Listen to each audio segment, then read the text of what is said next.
Careful. Yep. I'm still grabbing all the musics and stuff that we may or may not be playing. I turned it up. Hello, everybody. Welcome back to another session of Sugma Sessions. Brought to you by... I hate Marlboro bull- Lights. Our D&D notes are just getting more and more chaotic. Brought But to you you still by said Miller Lite detail. and Newports.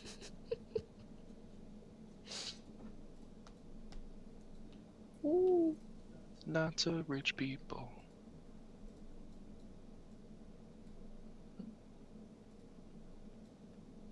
Giving money to the homeless. Sometimes I put in music, even though I know I'm not going to use it. I just like to keep it in there. You Just never in know. case. You never know. I got bust something out. Yeah. Something might go off track, and you're like, you know what? This won't work. All right. Seasoned eggs. Seasoned eggs.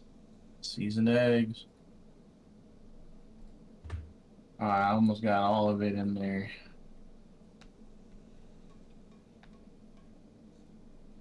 All right. All the just in cases. I heard the beginning of Mississippi Queen. All right, who wants to give a recap?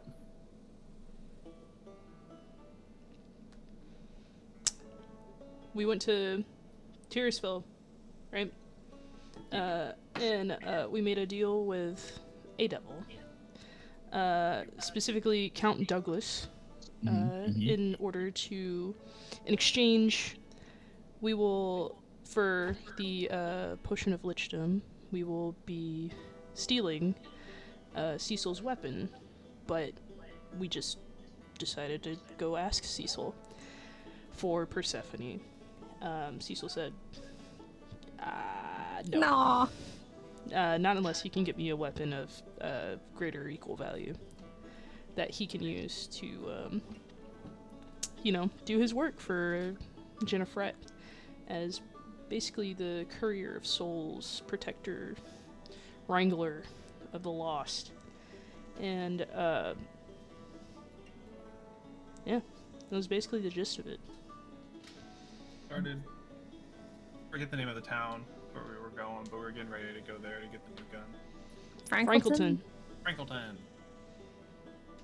Yeah, it was either between murdering a hero of the town or stealing a gun. Yeah. Sock made a really good point about our morality. And how very questionable it is. Yeah. Yeah, it's fine. I'm sure.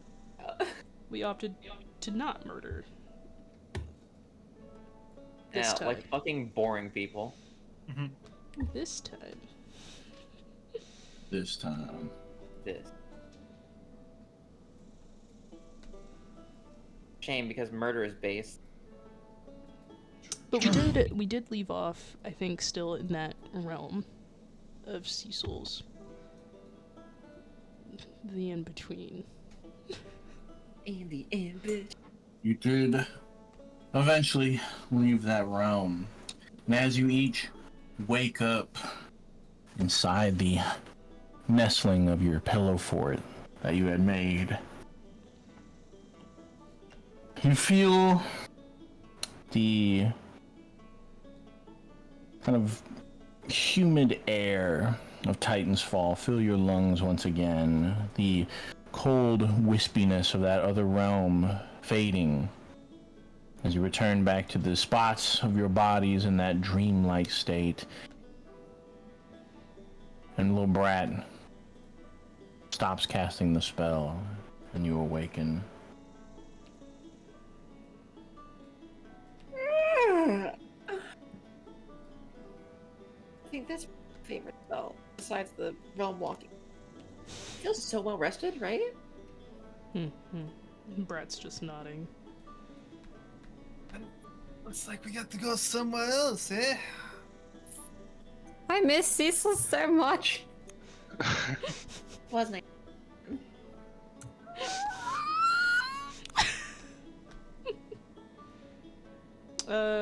Is it like the next day? Had him. I think it's just like a little later, right? It's just a little later. Gotcha.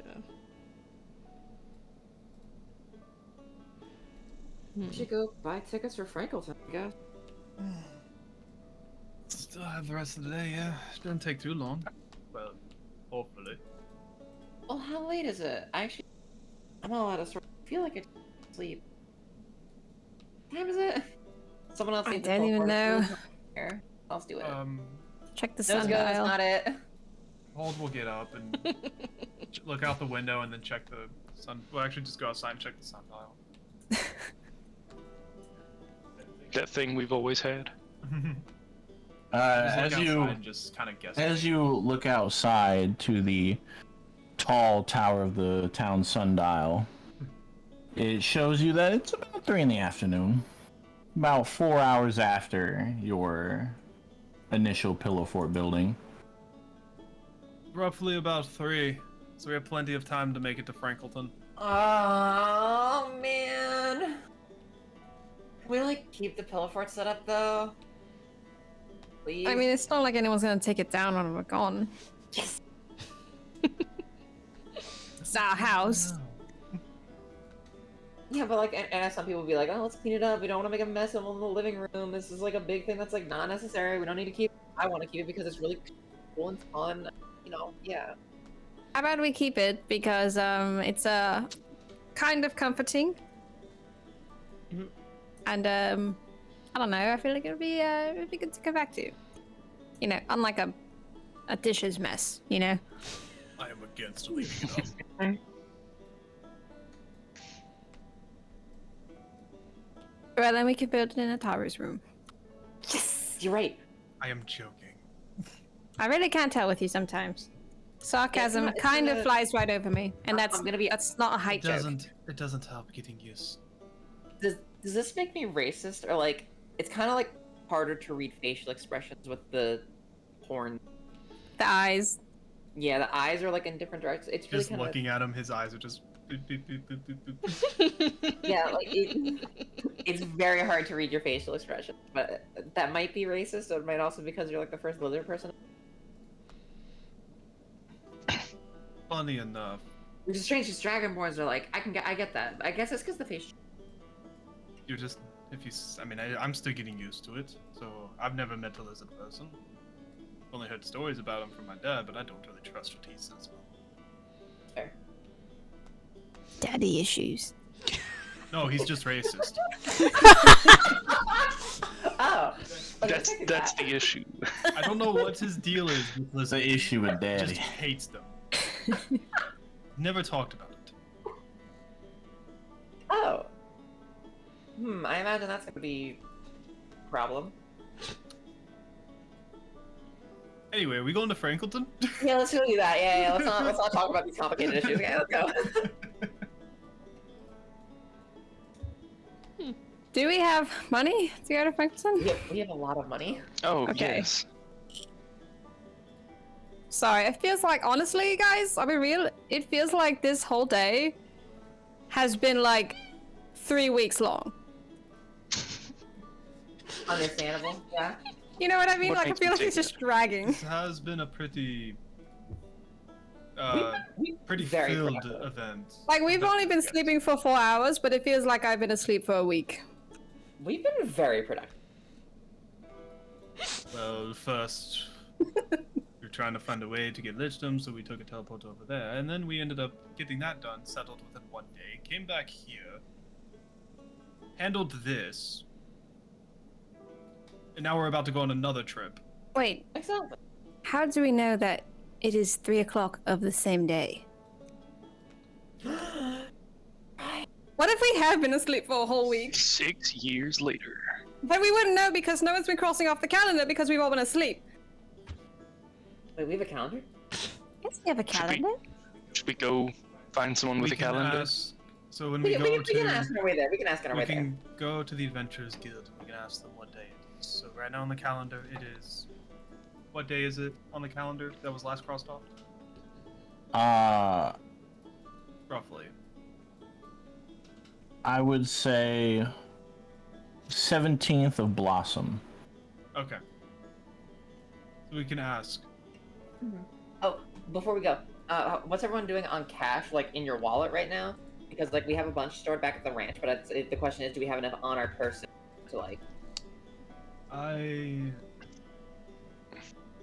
96 gold and about 3 platinum. I have 500. 1,284 gold. Remember, I spent a lot on this arm the first time I was brought back. We're perfectly fine. No, we'll love it. Alright, let's go. Sure, And on the way, when we ask somebody, is it still the same day? Have we missed time? It's time skipped us again. Yeah, like what day is it? Okay. On the way there, you stop a young goblin gentleman.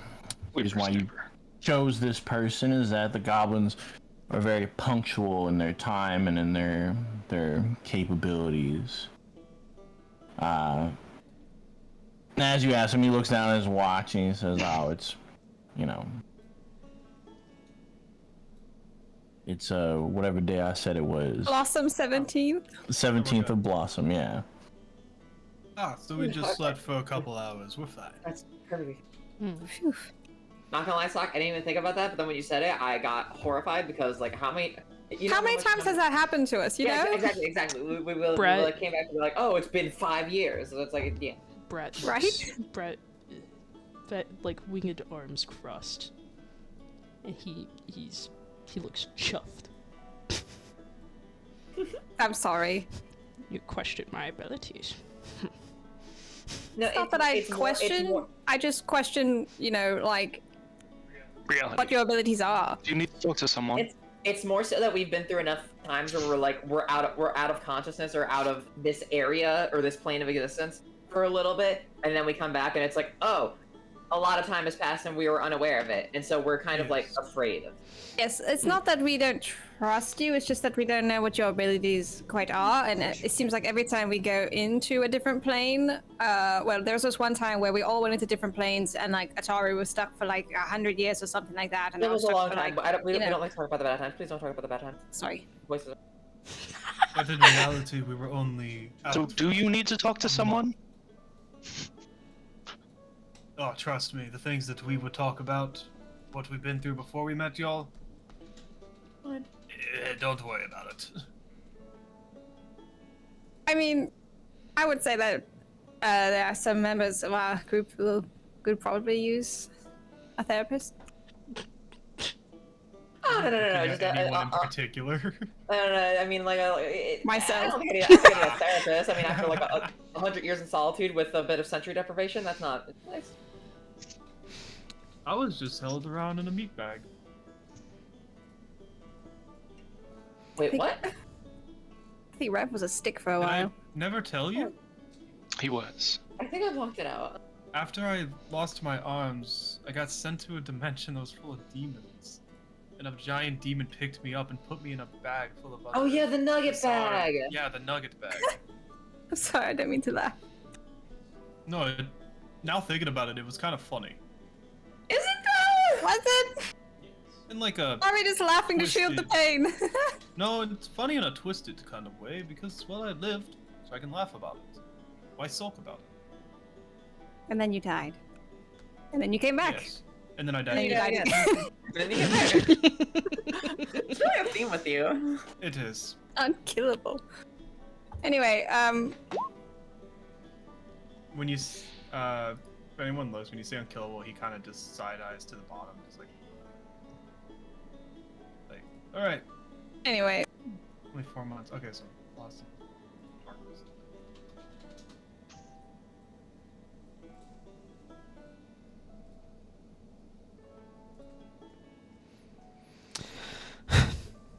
The adventure is on.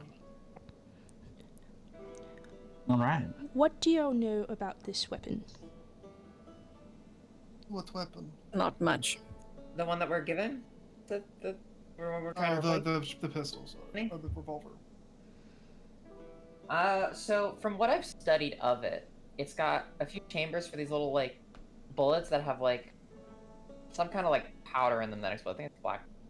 Wait, does black powder explode? Whatever kind of thing that she took it apart and figured it out, but can't replicate it. These little cases, they fire like a little projectile that's full of magic.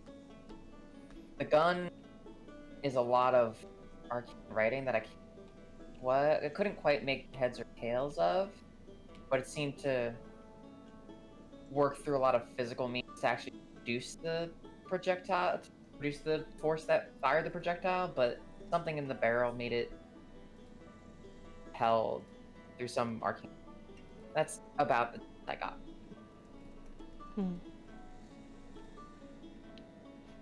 Brett is thinking. And apparently it's a big fucking... It's a what? It's a big fucking deal. There we go. It's a big I fucking. don't know why my mic is cutting out A on me all huge of a sudden. fucking. So here's something to consider. Should we maybe bring more money in case we need to purchase a weapon? Because I mean that was a one-of-a-kind thing, and Good point. Yeah, wait, hold up. I'll be right back. I'm gonna get some money. I'll meet them back there. I guess I'll get... How much was a feasible amount for me to carry? How much are you trying to grab? I'd say a feasible amount for one person carries like 10,000. 10,000? That's exactly what I was gonna grab.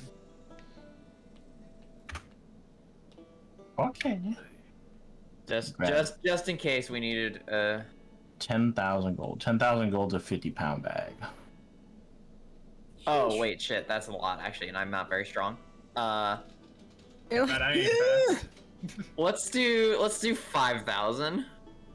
25-pound bag. it's like a kettlebell. Hang on. Yeah. Can I use that with Mage Hand? Can I pick that up? What's You that? riding on with her? It's gotta be 10 pounds. Damn.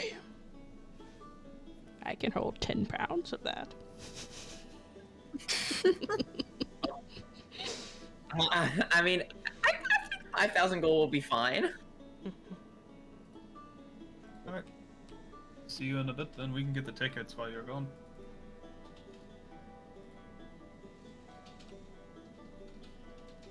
I'm back with 5,000 gold. I've still got a solid 17k bank. How much does it cost for a ticket to Frankleton? I remember correctly, it was like 100. Let's say 180 For all or per person? Gold? And are per we person. teleporting back or flying? Oh yeah, like you know what I mean? Two-way. That's a two-way ticket or a one-way? It's a two-way ticket. Okay.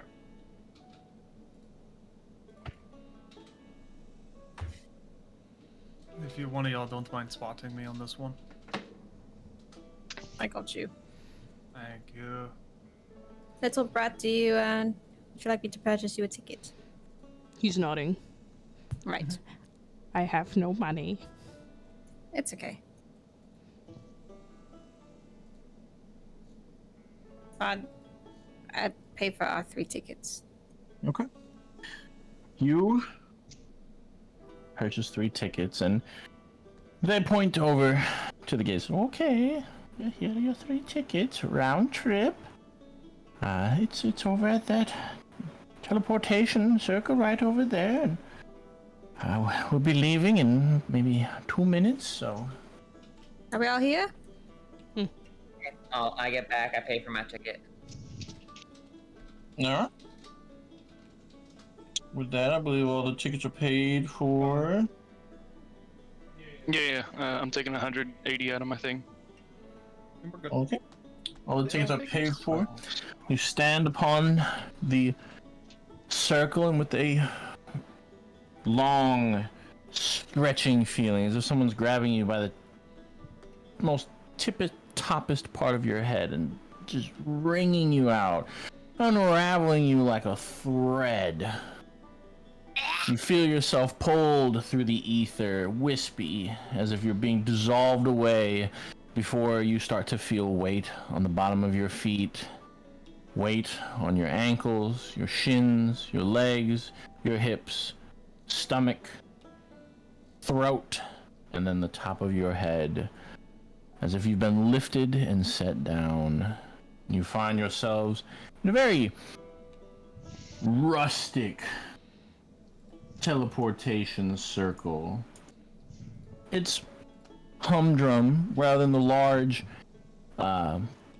stone masonry work of the Adventurers Hall. Instead, you find yourselves just kind of in a wooden gated off area.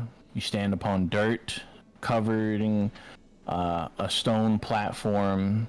You're outside, and the smell of manure wafts across you.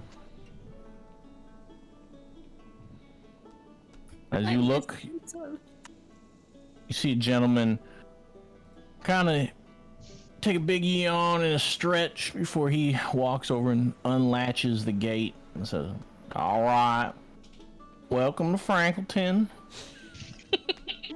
There ain't much here, but we ain't much, so you know." Hello. Howdy. Anyone remember who Howdy. Howdy. Howdy. Howdy. Howdy. Aren't we looking for a I mean, we can a just grandma Can we just ask her?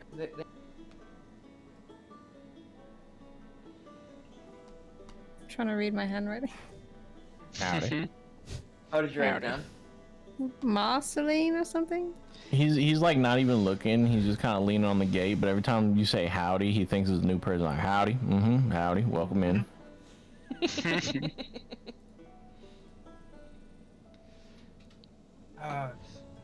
Howdy. Quick question. To you as well. Oh, whoa, hold on now. What?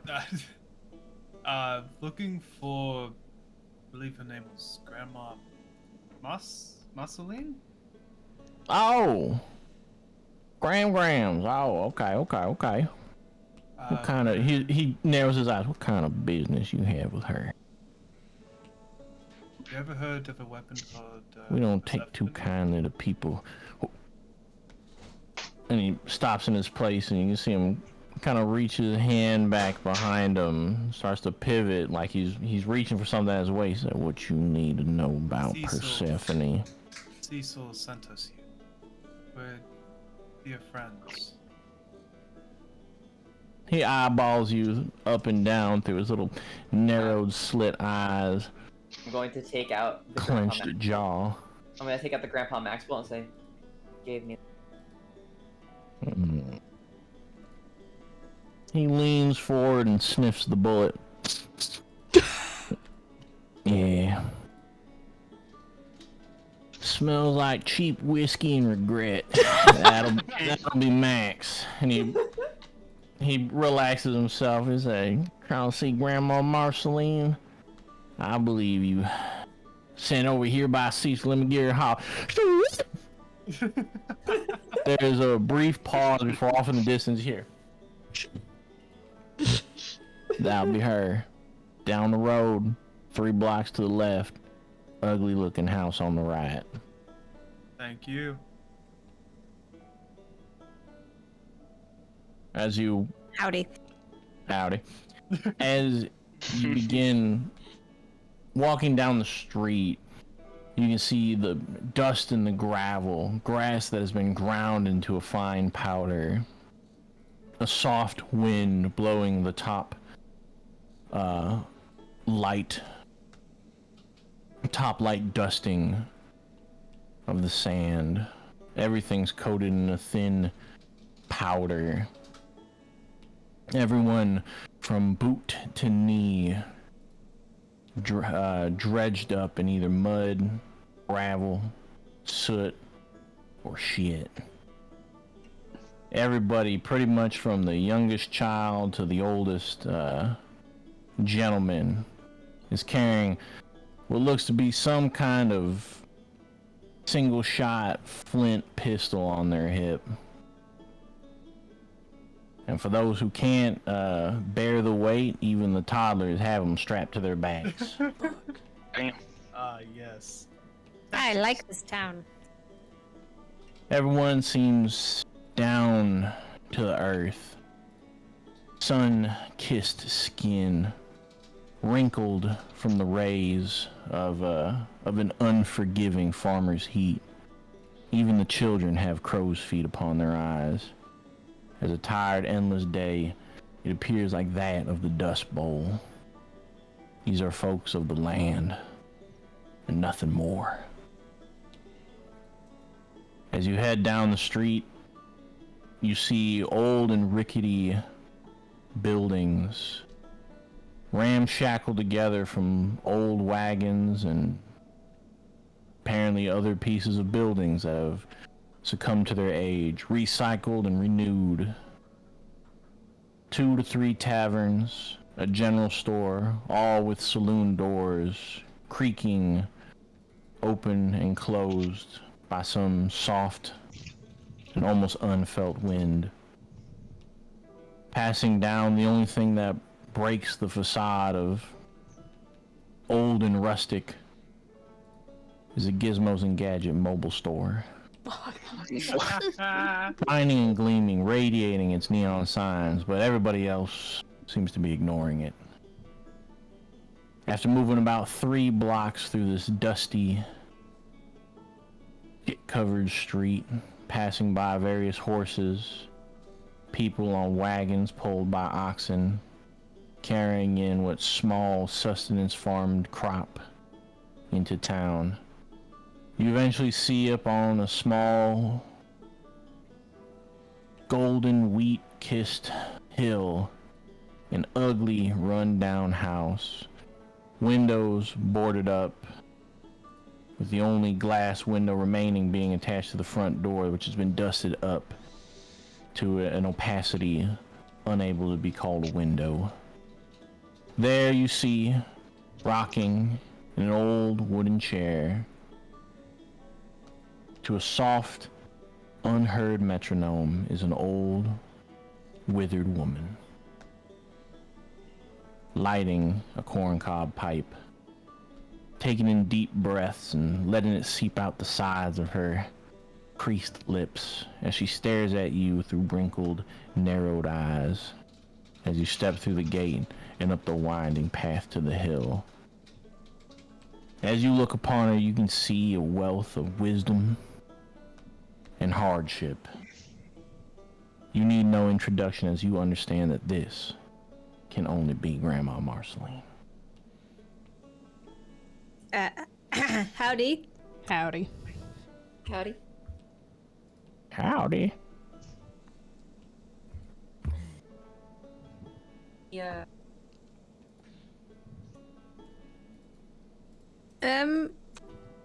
We Howdy. so How do we even get down. What was Raven? Were you trying to say something? How do we even You're describe breaking what's up. happening right now? What do you know about Persephone? She takes a long draw from her corncob pipe, lets it seep out and blows it up into the air as she continues to rock in an uninterrupted pace. Well, seeing as how I can smell my deadbeat husband in your pocket, something tells me you're wishing to know more information on that dreaded gun.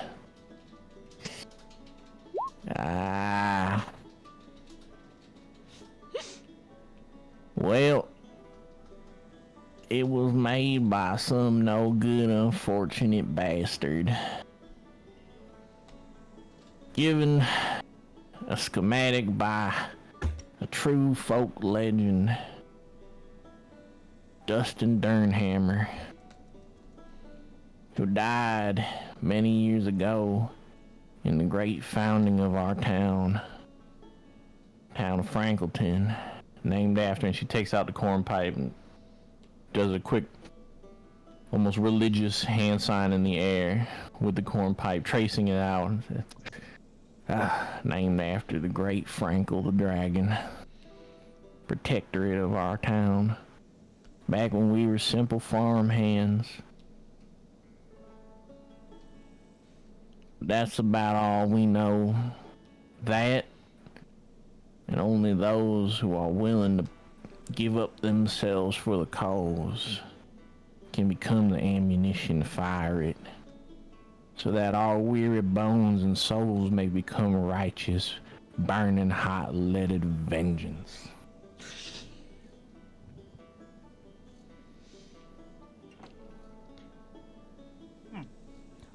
I'm sure you didn't come all the way here just to hear that. And she takes another long draw from her corncob pipe. You are correct about that, but it's interesting to hear the history behind that machine. We are actually looking to either purchase or recreate that gun. Or to replace it. Yeah. See some good use for his new position. Mm. How do I even describe it? He's like kind of the Grim Reaper now. Like, he helped what I assume is death kind of usher spirits to the afterlife and needs a new weapon to help combat the bad spirits that look to drag things away into. Well, I mean, we need the weapon in order to gain... We're making a switcheroo, basically. Another weapon in order to take out someone who's doing a lot of evil and killing a lot of people, but in order to do that, we need Persephone, but Cecil needs Persephone, and so he sent us here to possibly look for some kind of replacement. Yeah, howdy.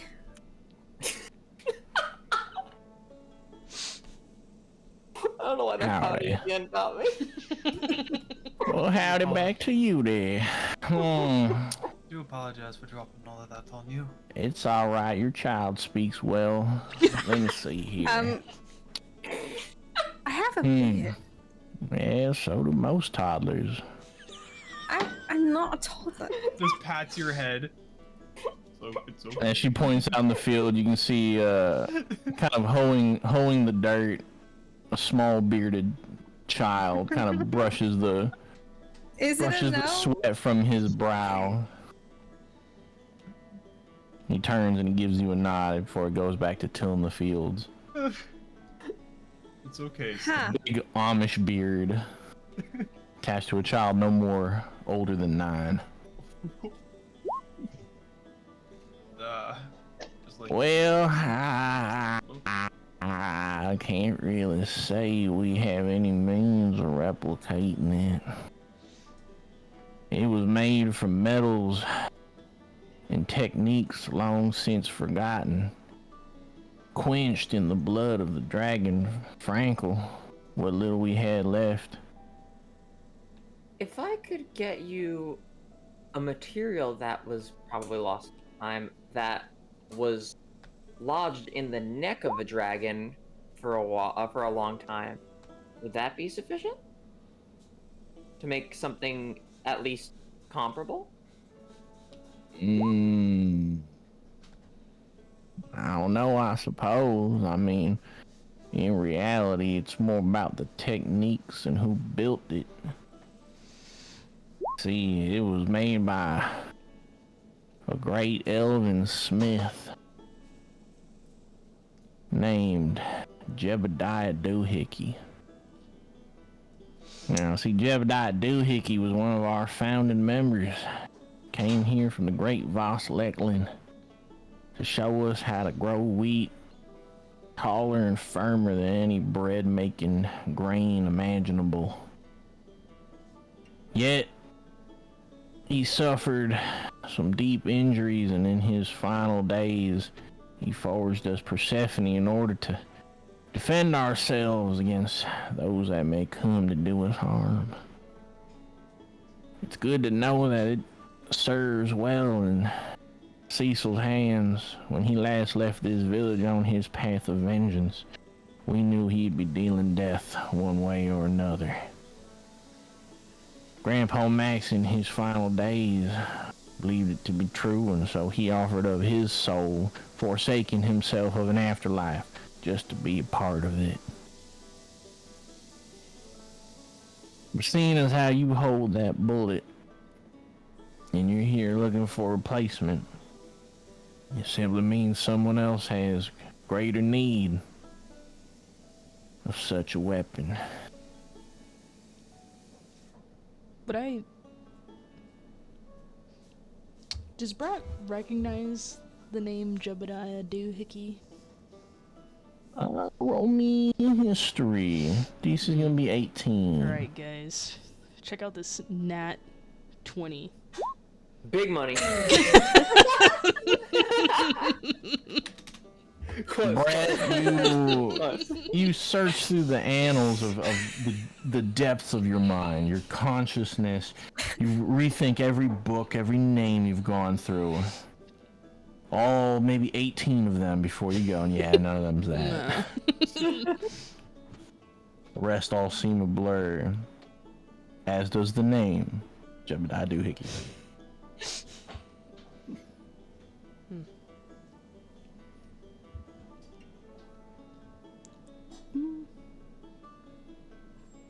So, Didn't you say that you had that there was a blueprint, or was it Jebediah?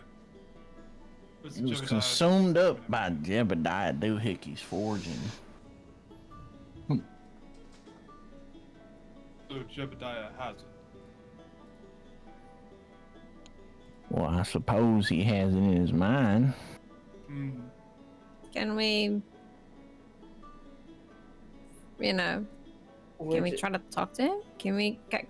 Sock looks to his friends. Can we talk to him? Yeah, I suppose he wouldn't mind that. He's over there. He hangs out on that hill over there, where that lone tree is. Well, much appreciated. wait, isn't Much this guy obliged. He takes a long sip of the corn pipe before goes back to rocking. Come on, son. I'm not your Right. son. Ah, yes, the rebel phases. I do miss them. Thank Yes. him. Brat begins walking towards the hill. Howdy. Hattie. Sock not understanding what howdy means. It's like aloha.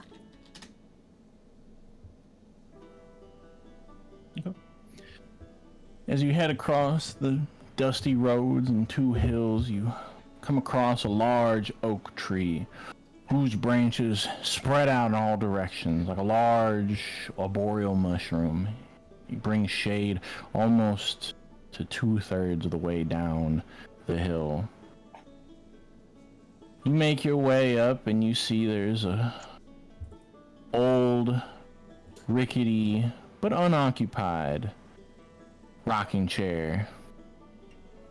The indents of round circular dents in the grass indicate that whoever tends to sit here sets down a bottle or two, perhaps even a glass. Cinders and ash show that whoever does sit there probably smokes the same as Grandpa or Grandma Marceline, or perhaps even Grandma Marceline herself.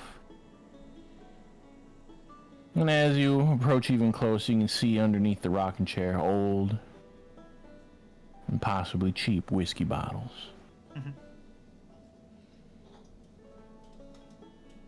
Something old and scratched, worn away by time and sun and wind, is scrawled upon the back headrest of the rocking chair. I try to read it. Upon further inspection, as you read it, it says Max.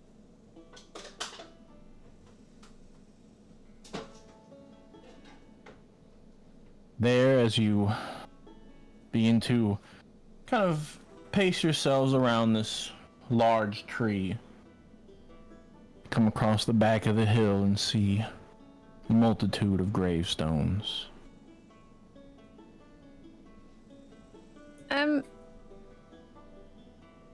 Jebediah Doohickey Max? Or am I reading this wrong? Might be. Is Can he any of dead? us talk to the dead? Hmm.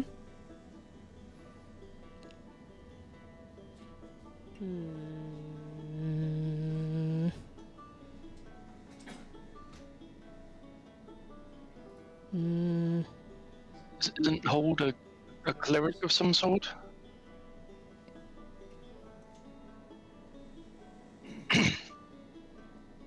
I do not contain any knowledge of how to do so.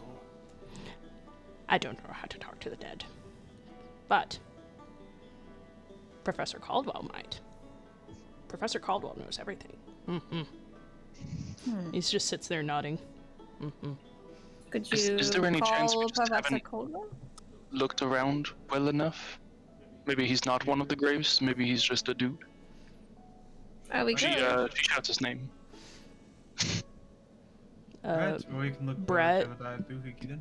Brett does the same exact sir call that the guy did earlier. As you do, you hear from the town a cacophony. It's too loud. Couldn't hear you. They pick up. Your mic did. I don't know why I thought that would work. But,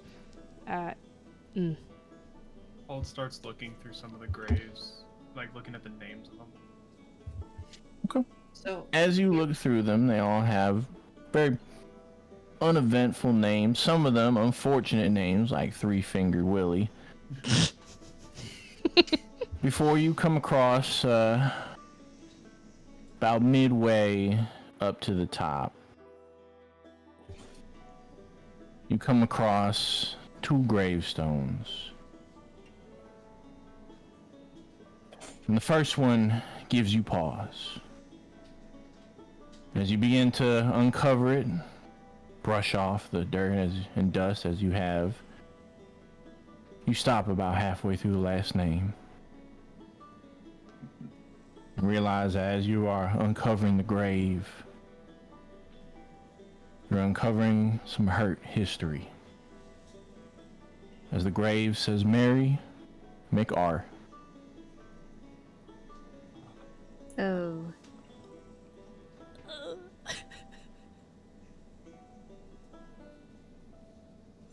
The inscription reads, a loving wife, buried next to her father. As you glance to the left, you see a grave for Jeremiah Doohickey. Oh,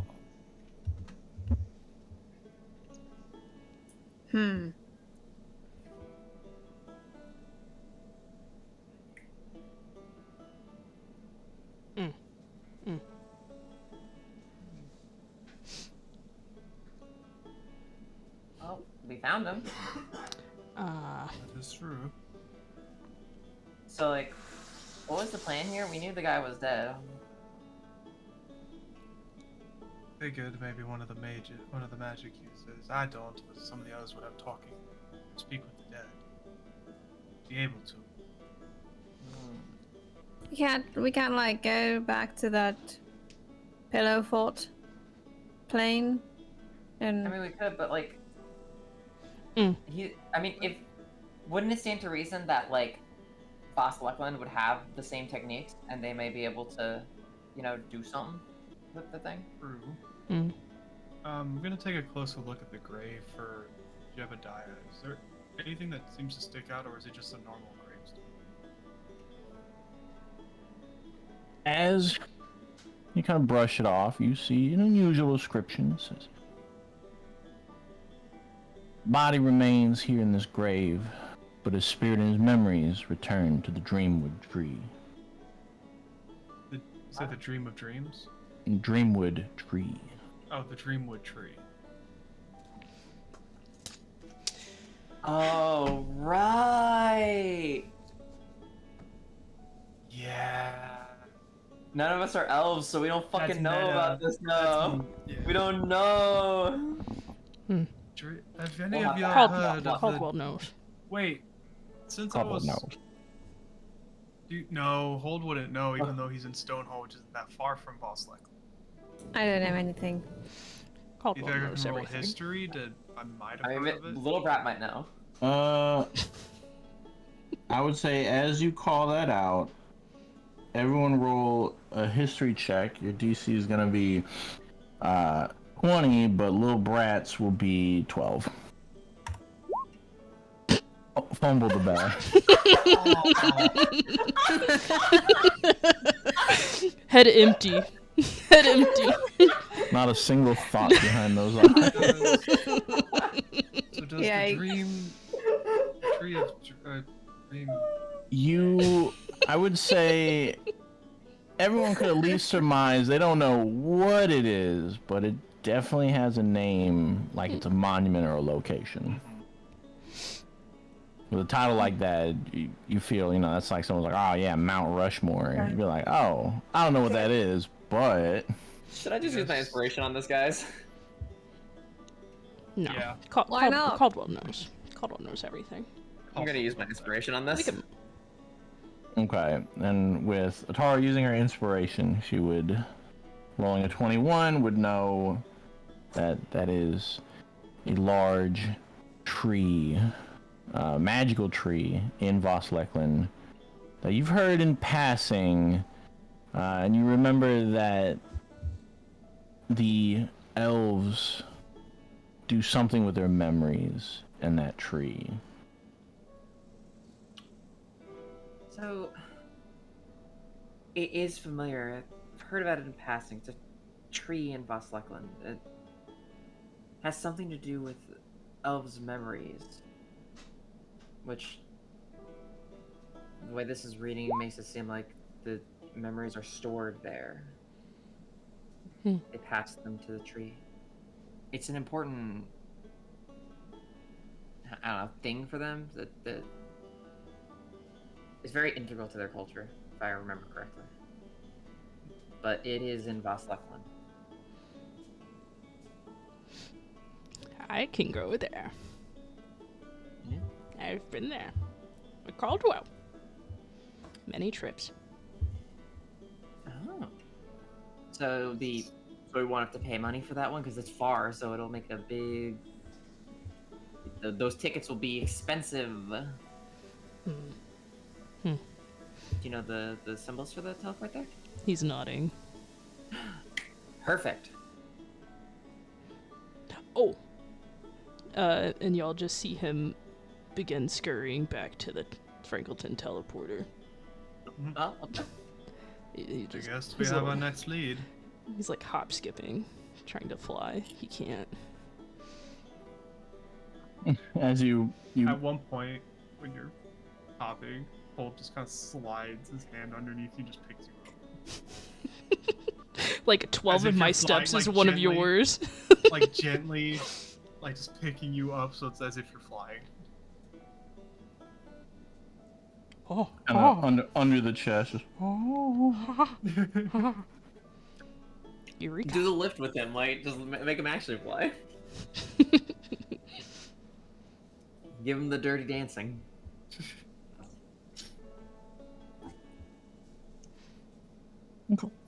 As you pass your way through the town, Grandma Marceline kind of giving you a nod. You go about your way. You make your way back to the teleportation circle. I copy the Frankleton sigil. Okay.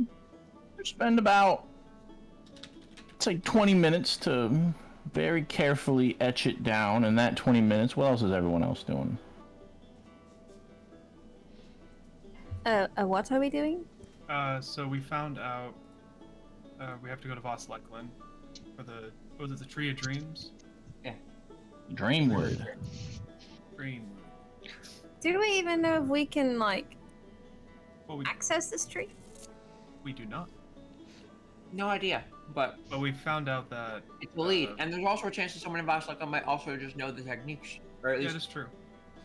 It's and the only lead we were able to find. It is said on Jebediah's tombstone. His body might be dead, but his spirit lives on in the Dreamwood.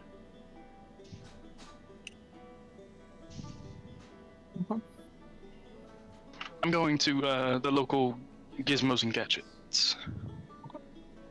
As you step into the local gizmos and gadgets, hold on. Gotta find the employee here. Frankleton Mobile Branch. Frickleton Mobile Brand. Be right back.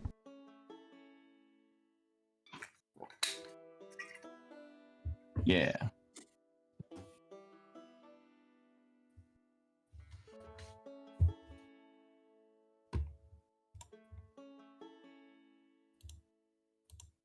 As you step in, you're greeted by the Frankleton Mobile Branch Manager. Oh my gosh. Dapper. He looks at you and says, "Welcome, friend. I'm the manager. Would you like to apply for our credit line?" And he slides you some applications. I will certainly take these with me. I was just sort of wondering what gizmos and gadgets you had around. Well, as of right now, we have, and he points various selections of hoverboards, various selections of sending stones with data plans, various selections of, and he points, wands. We also have boots, the new Heelys, as well as smart watches.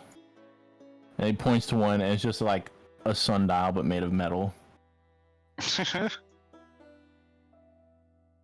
I'm curious about the Heelys.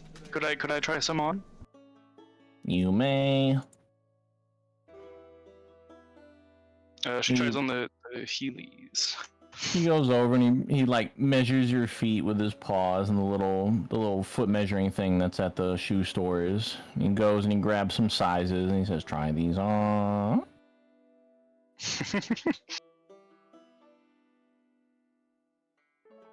How do they They feel pretty good. They are, I would say they have like a ball bearing or an action to them that feels like almost they're gliding across the ground. You can feel a little bit of friction, but as you get used to them, you can feel yourself kind of making your way around with ease. He said, "This is the all-terrain mode. Click the button on the heel." And as you do, the wheel kind of flips over, gives off a pulsing noise, and you begin to almost hover in place. Ooh. And in the same motion, you're able to, once again, glide forward. These right here, I'll give you a deal. If you sign up for credit line, I give you the 300. Otherwise, 1,200. We also offer no interest, 6-month financing. So, just if I sign up for the credit line, or do I have to put these particular things on credit in order to get the discount? You'd have to put it on the credit for the discount. What if I pay the credit back, like, immediately? You need 24 hours business, but still doable. You may put down a large down payment. We also offer 10% cash back. Oh, generous. via Could I pay this infrared. back at other Gizmos and Gadgets locations? You may. This is our Frankleton mobile branch, but you can pay for it at any of our mobile branches or the main branch in God's End Point. Well, sure then. Put this on the credit line. I guess I'll sign up. Do you need to know my date of birth or anything, or what's the sign up process? He slides you Or a drop a bud. form. He slides you a form, and you begin filling it out, and you sign contract after contract in various small, barely legible print. But eventually, you're given a small piece of stamped metal. It's got various numbers upon it, and it does have your name, Isaiah, upon it. There, he hands you a few slips of paper, and you see that your credit cap is 50,000 gold pieces. Whoa. It does have 26% APR. I don't know what that means, but cool.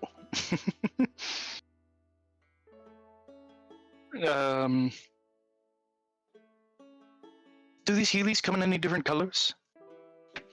Green, blue, pink, and then we have this line, Chicago Reds, Jordan 1s.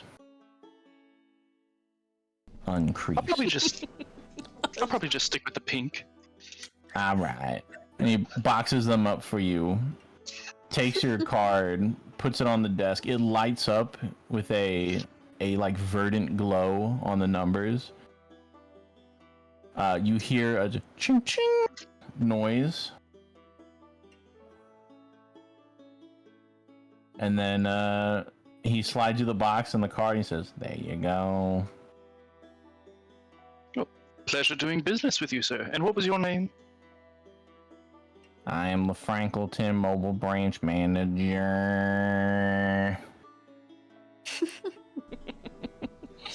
Called. That was my birth given name by my mother. Oh, that's very fortunate. Okay, well, nice to meet you. The Frankleton Mobile Branch Manager. Mobile branch manager. Yes. All of us are given our titles at birth, deciding our future employment. Not all of us can be born like the entrepreneur Vanderbork. Oh. But what if like the location closes or something? Does your name just have to get changed? Or? With a very serious tone, he says, "We die." Oh.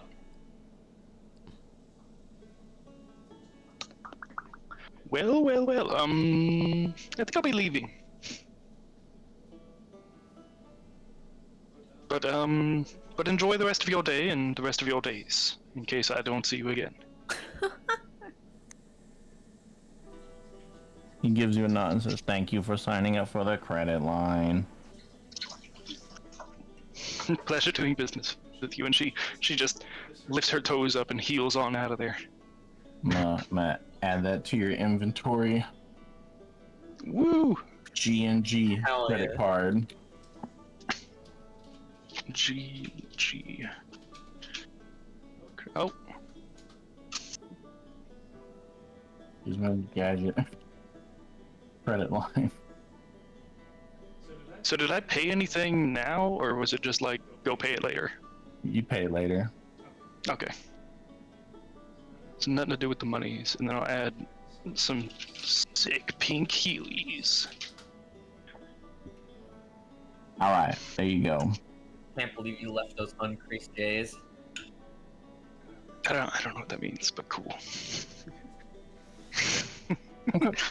After that, you arrive back, and little Brad has finished copying the circle.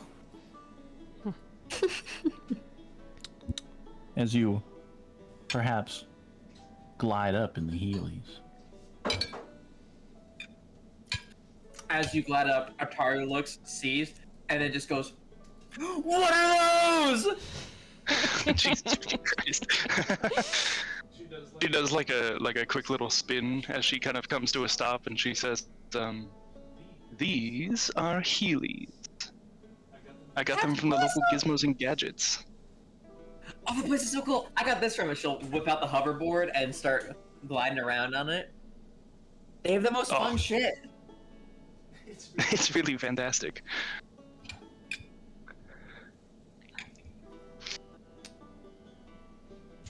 I think there was like a mode with these where they can sort of hover a bit, but I'm not sure how that extends. I need to find a chasm sometime and see. I wouldn't test it out first with a chasm. Maybe try to hover here. Hover with me. Hover. Okay. She puts them in the hover mode. Slightly above the air. Or the ground.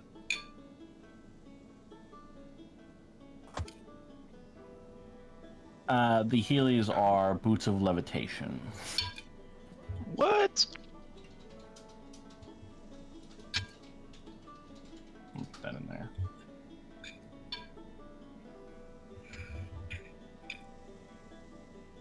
It's hilarious that the first image you get when you look up boots of levitation is some pink boots. You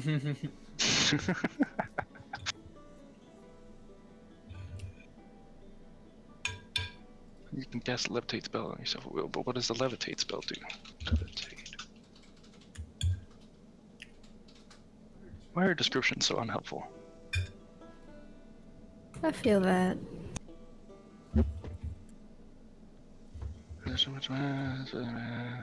Okay. Well, with Little Brat copying that down, where are you headed? Where are we headed, Little Brat?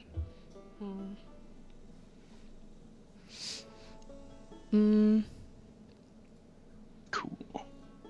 We have 4 options. Home. Okay. Your home, Titan's Fall. Or here. But we're already here. The City of the Elves. Or Caldwell. I would say, if you ever have to say City of the Elves, Voss Leklin, it's like Caldwell screaming it, like, no explanation. Yes, the City of the Elves. Love that place. Your mic, you're cutting out so hard. So funny. It's so funny. Sorry, I'm expecting something loud. Sammy's like looking at me, he's like, what are you... So either we visit my master, the great, almighty, powerful wizard, Professor Caldwell, who knows everything about everything and everyone. Or You think it's a good idea to visit him then? Before we go to Voslakvam? Because we do need to go to Voslakvam, that's what's happening. you see, little brat, he kind of kicks his feet in the dirt. No, we can visit Caldwell, what I'm saying, we can. If you Well- think that'll help, what I mean, I do you think we'll it learn something? might be helpful because, we might get some information about where we're going. And also, like, I feel like we're chasing a pretty thin lead, Like, looking for someone to speak to the spirit of a dead person who built the gun. Like, maybe, I don't know, maybe this professor knows, I mean, a different weapon that would be a substitute, True. And I was thinking also we could find a smith in Voslakvan as well, because I assume that it wasn't just this guy that had the techniques since he came from there. Right.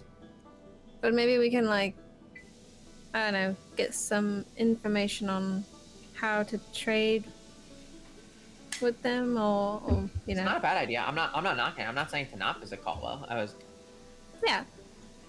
Look, all I'm saying is he's another archmage, and so it's like kind of like, does he have time for us? Will he give a fuck? Plus, maybe we could try to convince him to be on our side. I mean, wasn't he already on Rev's side? Which okay, granted, we don't really fucking know. True, what but I Red Bull mean, is. like, I don't know how they were meeting or how they talked to each other or how that conversation went, but maybe seeing us face to face, he might be able to provide us some more support. I mean, little Brat is here and he's amazing, but, you know, Hey, I'm sold. Let's go.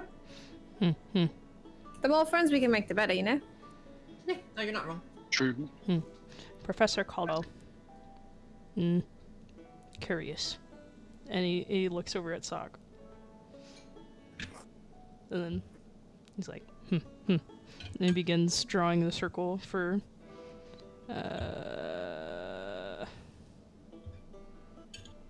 Oh.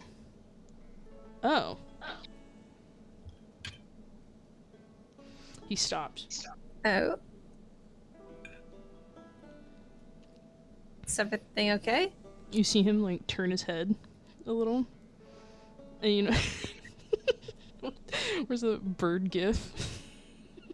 Like the 180 degrees bird turn. Mhm. Yeah. He's like, And Something the matter, bud? he kind of like shakes his head and starts drawing the circle again, but he stops. And As you do that, you just hear emanating from like little Brat's mouth.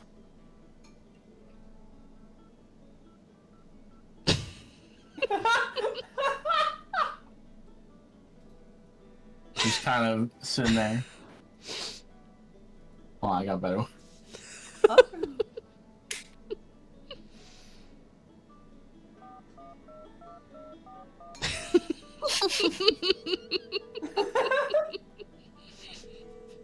What the fuck? Before you hear, hello? howdy. Ow, ow, good heavens, little Brat. You're in the middle of my mid-afternoon sleep. What is it now? What is it now, little Brat? Very important mission happening. Yes, yes. Right.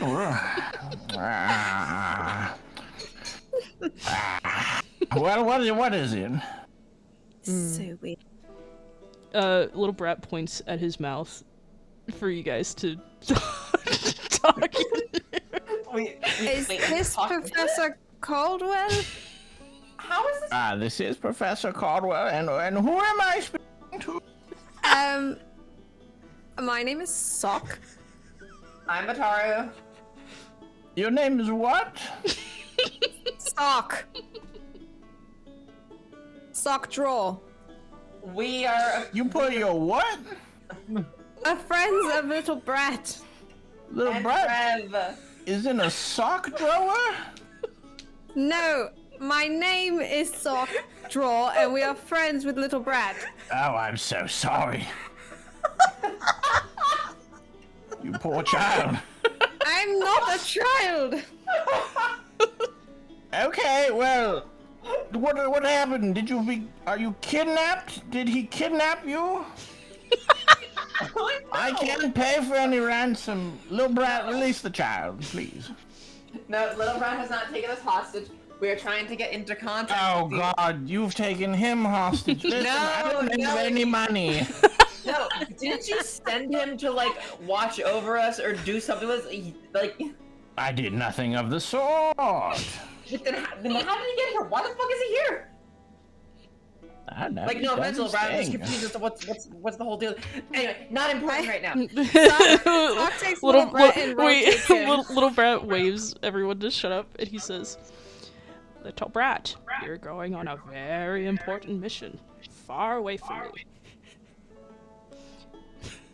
He says it exactly as Caldwell would say it. Remember that, Professor? Isaiah leans. Yes, Isaiah leans yes, a little I do remember that, and I'm very surprised we are still in contact. But it's good to hear from you, Little Brat, my favorite student. I was relishing in anguish the time we had away. Please tell me you're not in Razor's Keep, right? That's why you're calling.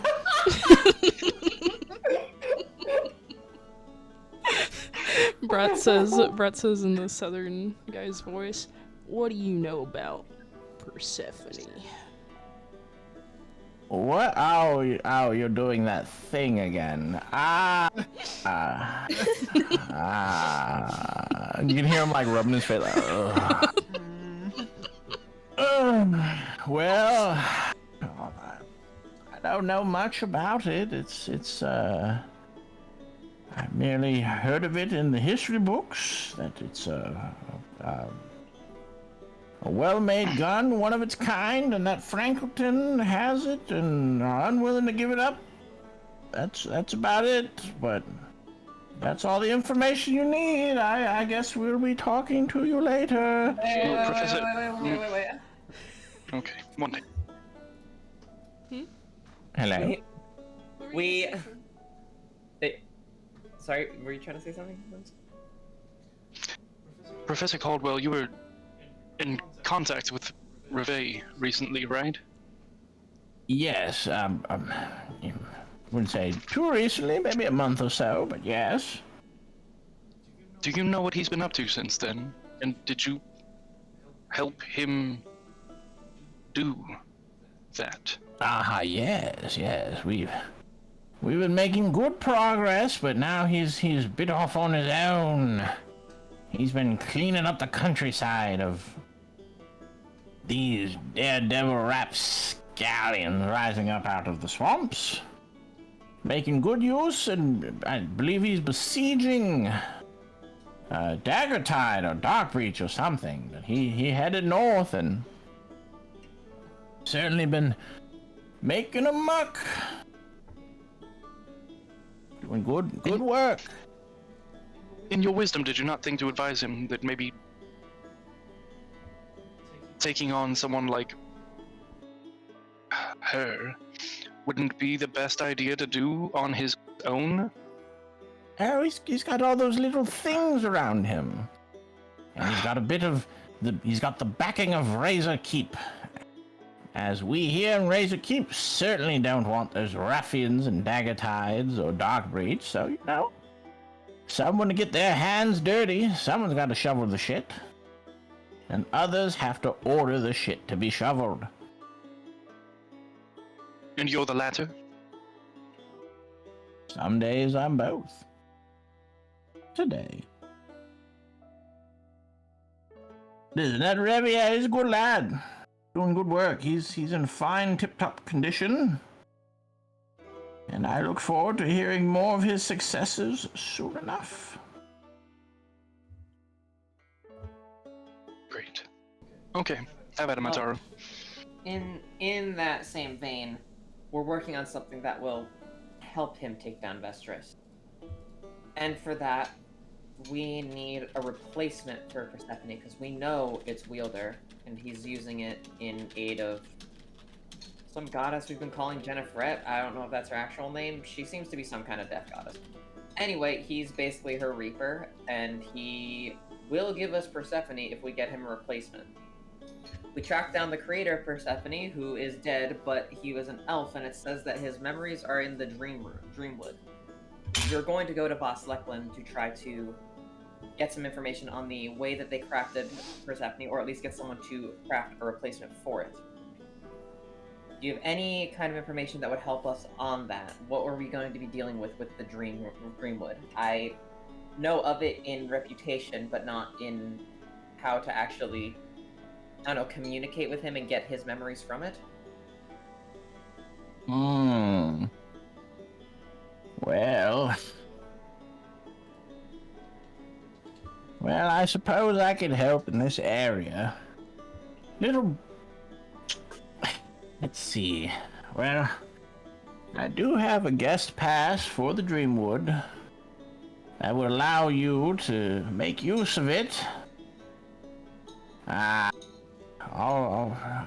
pretty sure you can explain your way through it there, but what the Dreamwood is you hook it up and you can relive moments of the lives of various elves that have uploaded their memories in there. In fact, any elf that's ever uploaded their memories in there, you can, go in there and interact in sort of a virtual reality situation. So I suppose if you're looking to figure out how to make that gun, you could just go back in there and plug yourself in and say, "Teach me." And then he'd teach you. Or,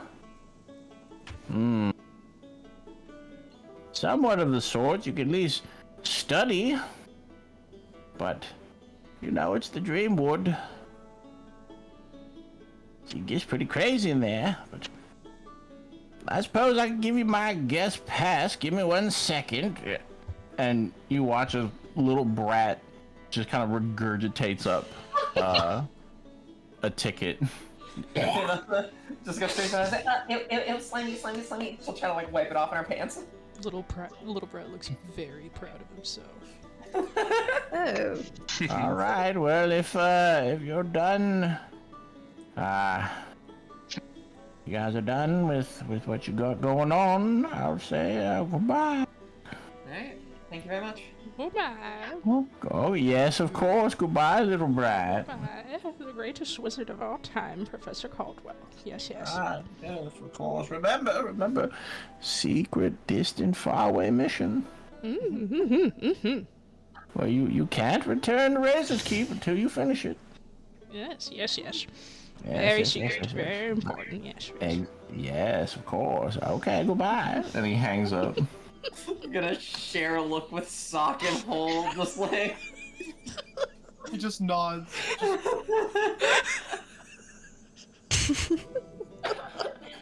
Why does everyone think I'm a Whisper. child? I guess that explains the name. Mm-hmm. I think Well, because you are a child. I am not. Say that one My more time. child. Say My that child. one more time. I am your father. I want to kick him in the shins. Roll a hit. Kick. I'm just curious how hard you hit. Crit him now! Oh god. What is his strength? I'm terrified. Just roll a d20 plus your strength. Oh my god, your strength save is ridiculous. No, just roll a d20, then add your strength to it.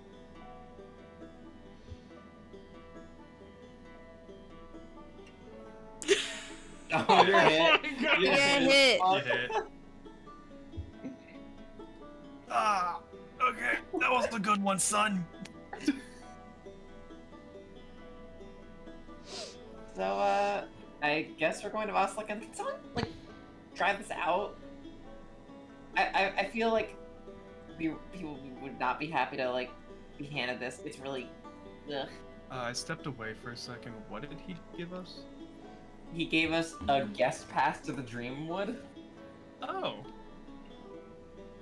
so we can go in and learn the forging method. And what, it's slimy? Because it was sent. Little- it was little sent. brat It was threw sent it through out. Oh, little, through the, It oh, was okay. sent through little brat's esophagus. Oh, Sock takes it in, cleans it up. Thank you. His poncho. I mean, if we have well, a guest what? pass, like, Really unless gotta- you have another idea, we're kind of just getting tunneled into just hopping into places. Hey, it's faster than walking. Well, I mean, we don't have other options, is what I mean. Yeah, We're just exactly. getting tunneled into decisions. Well, it's not like telling the decision. We're following leads. True. It's an investigation. This is how these things go. But, little brat, you said you have the symbols for Voslekland, yes? Yes. They just start writing those out. Get going. Alright. Anybody know anything about Voslekland? Elves, good food, perhaps a little pretentious. That's about all I got. Am I gonna get treated like I did back in Kalpus? I don't know. 'Cause I do not feel like being burritoed again. 7.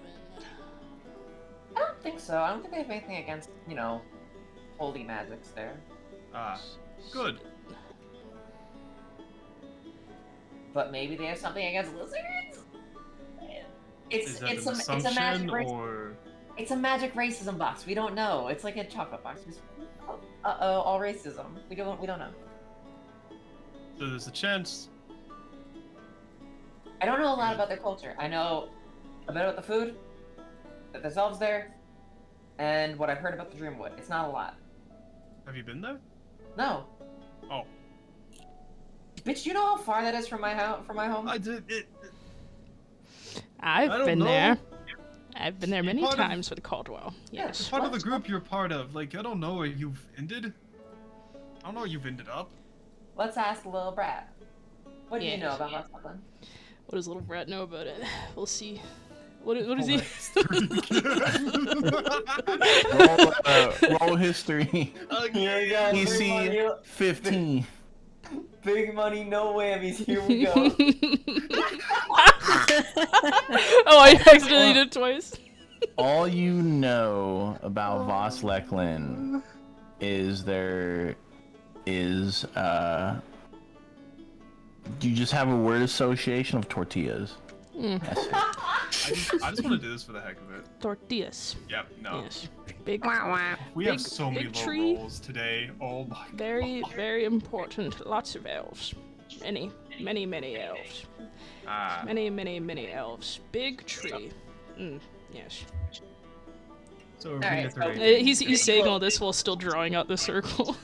Lil Brat knows You re- what I do then. Hmm. So it'd be fun. I haven't been down in that section of a long time. At least not even that south. Yeah, I think the Tortillas. most south I've been has to be the Platinum Halls. I mean, Honestly, it's nice. We're right now the furthest south I've ever been, actually. That you've been? Yeah, Frinkleton. I think it's the furthest we've been. Or the Okay, furthest I've but been. almost, if we had a reason. No, I do not wish to stop by Stone Halls again.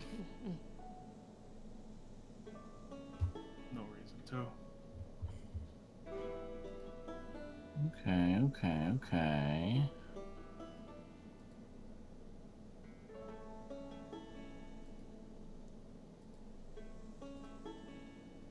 Oh, I thought I had a map of this area.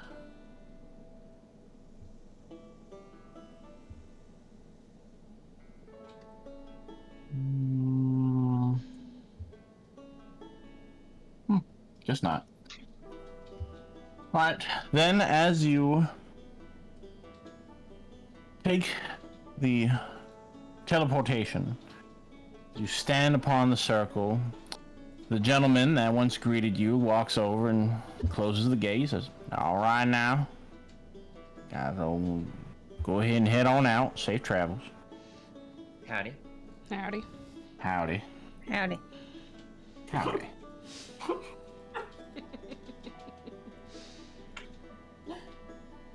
With that, you feel the long pulling sensation stretch out, grabbing you by the jaw and face and just stretching you as it feels your feet are glued to the ground before that relaxation, that release, as if like a spring you reset back into position. Some of you feel queasy to the point of exhaustion or even nausea. But as your focus comes back into view, you find yourselves in the halls of Voss Leklin. Yes. There, a single kind of long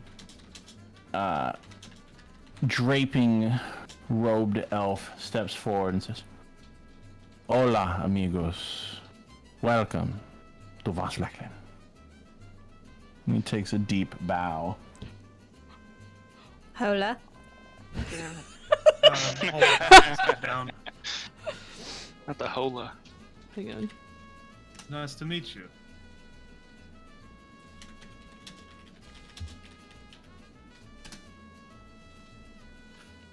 Yes, it is nice to meet you. Encantada de consorte. Hola, Michi. Why are you here? Is it for tourism? For pleasure?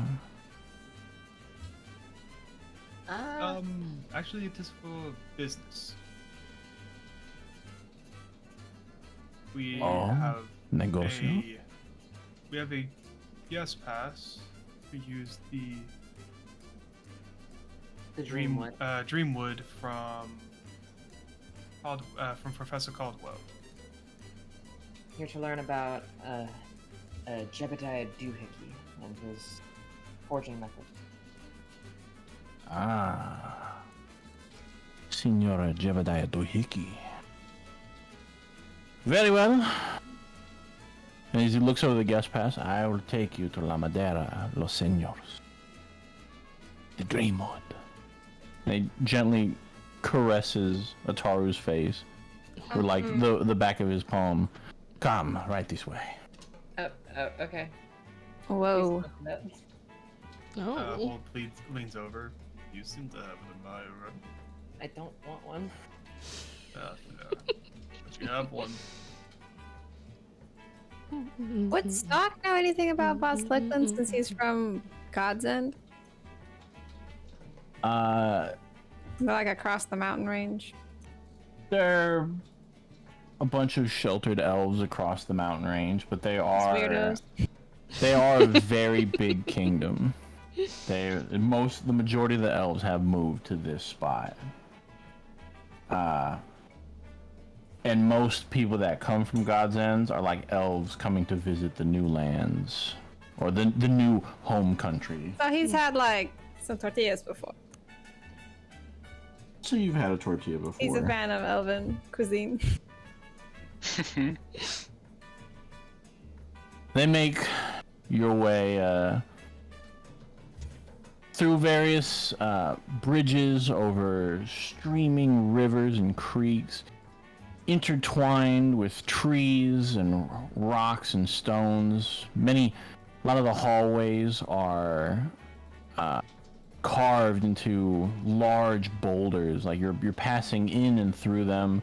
Some of them are spiraling up staircases of hollowed out trees. Others have you skipping across like flat steps that they've put through some of these various waterways and rivers, as if a large lake at the top is just spindling these fingers of water all over the place.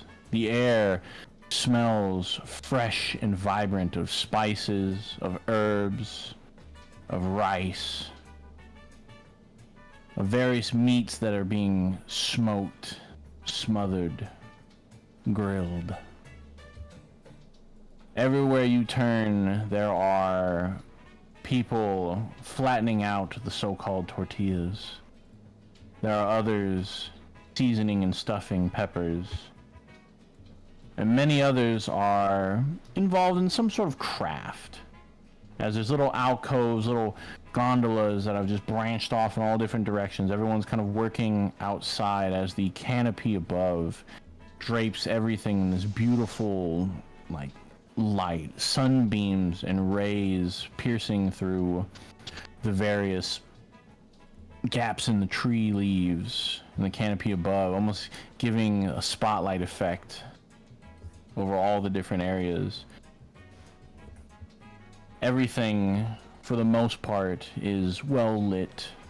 Where it isn't by the sunbeams, it is elsewhere by the magic of floating lights and lanterns. But you are brought to a door attached to a kind of large rocky outcrop with trees and roots around it, and he opens it up to reveal a large almost hotel suite, a smorgasbord of fruits, veggies, cured meats, a cornucopia outcropping of candies and tarts, various couches and lavish lounging chairs and beds, all sprinkled in this room. He says, I will have you wait here for now, simply because we need time to address the tree and work out an appointment for you, but rest here. It'll only be a few hours.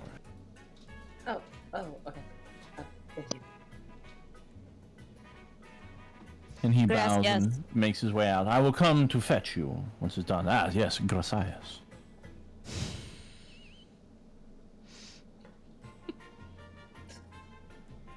I love Sock being a gringo. It's so I'm gonna good. go pee real quick. Communicate amongst yourselves. So like, in like a few hours, you want to go like get some tacos?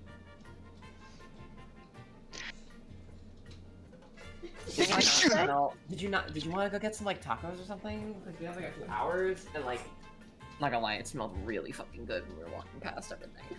Ah, Elven cuisine is so good. Mm-hmm. Are you pilfering tacos? Give me some of them tamales, enchiladas, some You'll flautas. see floating Actually, food just made enchiladas. coming towards bread.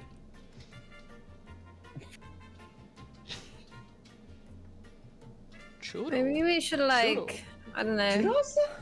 check the room out, Hola. see if we're being trapped or something. Hola. I don't get bad vibes, other than like him like creepily touching my face. That's not really like.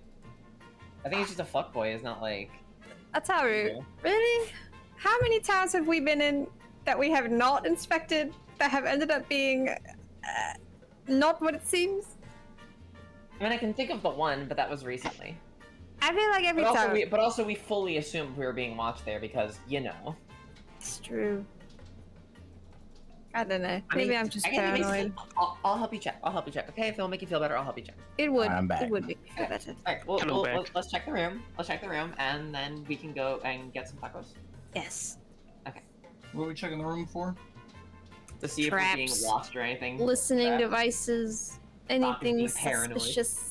Go Sucks ahead paranoid. and roll investigation, both of you. Hey.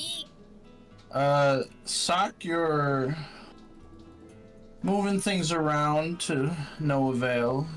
Ataru, as both of you are kind of searching the room, you find bits and bobs, little trinkets, but for the most part, you don't find anything that would indicate you are being magically surveilled. See, Sock, it's fine. Okay. This place isn't nearly as bad vibes as the other place. It's just, like I said, I think that dude's just a fuckboy. No, I mean, yeah. You're probably right. I just care about you guys. Okay. Oh, that's so sweet though, actually. Wait a minute. Come here, give me a hug. Him hug. Little brat walks. A very gentlemanly, As- manly side hug. As they're hugging, Brat walks up, like holding a churro, and touches Sock, and he casts that. He pats him. They're just Keep eating. patting him with the churro. No, churro in one hand, patting him with the Oh, other. okay. Wait, where did you get that? I didn't see that on my pass. Brat looks On the from the table. left to the right, reaches into his hat, hands you a churro. You know my favorite. It's for the heck of it. I'm gonna use Divine Sense. as you cast your divine sense and you Put your feelers out. I will say, in the area you cannot sense the stench of evil, nor soothing sounds of good. Alright. So Hope just sits on one of the beds, or couch, or whatever. Isaiah, what are you doing in this comfy, sweet-like room? She was on board to go get tacos with the rest of them, but if that's not the plan at the moment, then I think she's just kind of resting her feet, just kicked up on a couch or something, you know. We're getting tacos.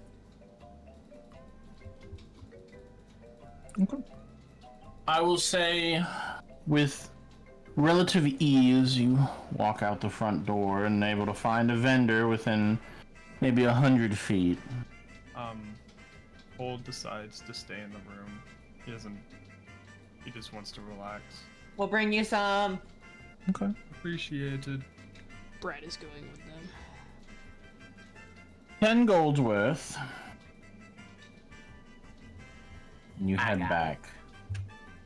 After about, I would say, you have about 5 hours. So you're well into the night.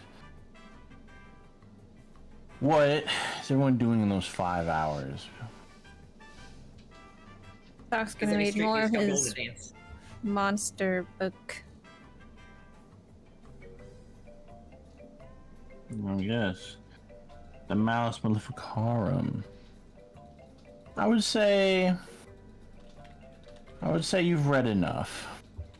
You've been reading that pretty much every single bit. And I would say the 5 hours is enough, as you needed to read, I believe, what, 8 hours worth? I don't remember. He's a slow reader. He's got dyslexia. Finger to word, as you crawl through the book, you eventually do finish it, and you are able to add. You are able to increase your wisdom score by 2. So Hey! 14 wisdom. Let's go. Yes.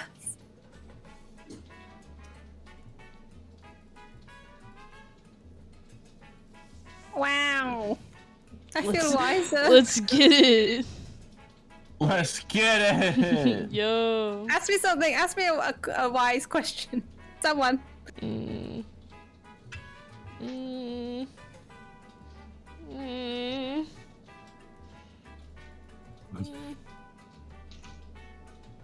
Mm. Is it right to steal food? No. It is left. Holy shit.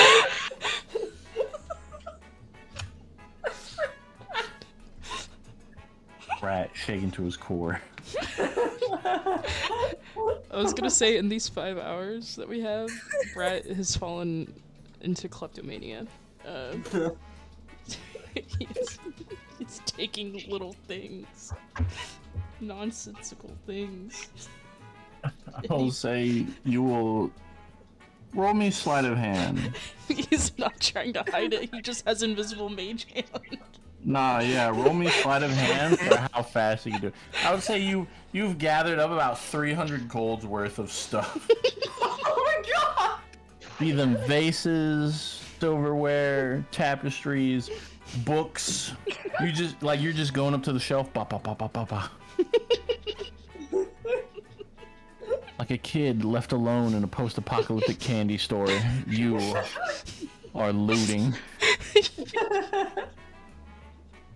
If no one's with him to Do we stop him, see he's just him? gonna keep going. I would say you see him. You see him when it's most egregious, when he's just cleaning a shelf. Okay, alright. Into the hat. No. No. He looks really confused at you. You must ask permission sometimes. Permission? See, that's wise right there. Permission? Better. Well, actually, you know what? Sometimes it's better to ask for forgiveness than permission. he completes the cleaning off the shelf. Just shoving it into his hat. Dog is just sitting like cross-legged. So A knock. wise. After the 5 hours, a knock upon the door. Unless anyone else has anything else they're doing in the 5 hours. Hold, Taru.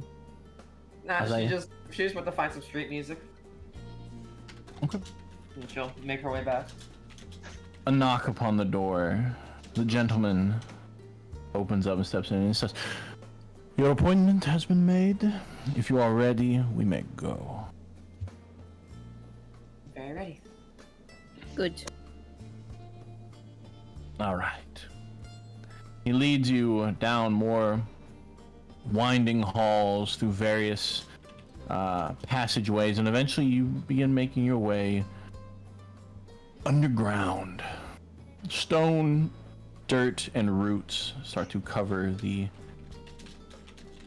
ceiling above, replacing the canopy. Instead, you find yourself in very well-lit, dirt-carved hallways.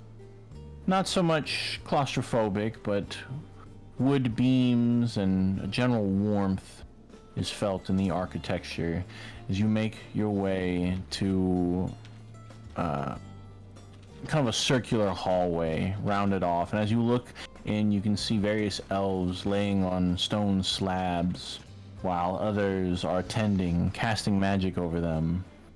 Eventually you are led to a room where there are enough slabs around, each of the slabs attached kind of magically interwoven within the rock and the masonry, attached to large tree roots. There you are ushered in, says, right this way. Now, as part of the Dreamwood experience, normally it is exclusive only to the elves, and only the elves are able to upload, but since you have a rare and valuable guest pass, we will allow you to partake in a memory of your choice. You may stay as long as you like, but understand that the memories and the act of delving is very taxing on one's body and one's mind. So, for whom's memory shall we call upon for you to delve into?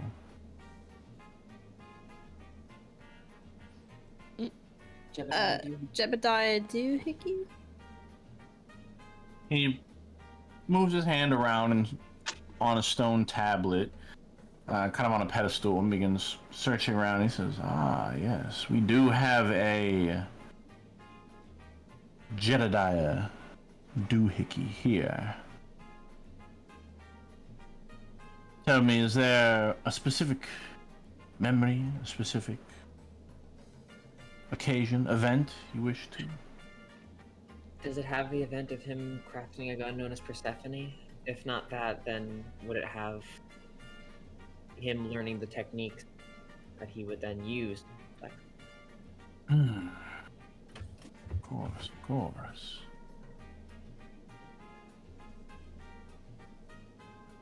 This fucking music. It's so good. I've been dancing in my chair like the entire time. It's been great, yeah.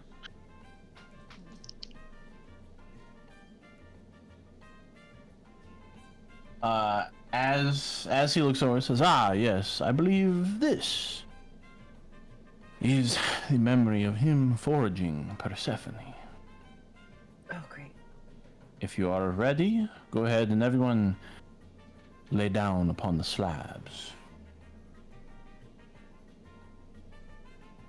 Lays down. I'd do that. As everyone lays down upon the slabs, he takes a kind of rubbery root and places it across each of your foreheads. A rubbery root. Yeah, very kind of bendy root. He places it over your foreheads, and you feel a soothing sensation. He's like, "Very well. I'm going to send you in now. Now, a few rules, or not so much rules, but understandings. Even though you may touch, feel, interact with the memories, they won't know of any future events. They can speculate and give whatever knowledge they might have in said events, but it's not time travel. You won't be able to interact with any new information. You can explain things and do so, but whatever you do is not affecting the timeline. So feel free if you must, if you wish to reveal to them lottery numbers or tell them information that you wish you could have told them. They'll react to it as if they would back then, but it will make no difference.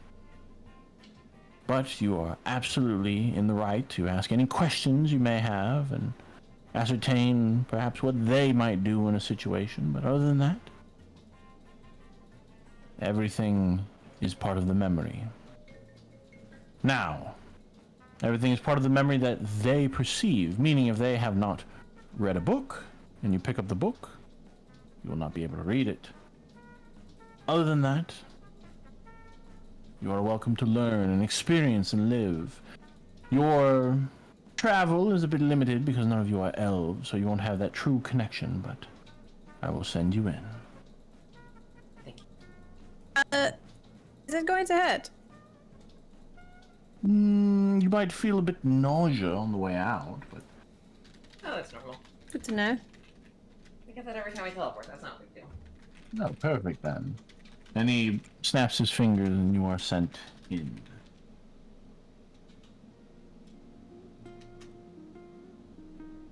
There, you find yourselves back at Frankleton.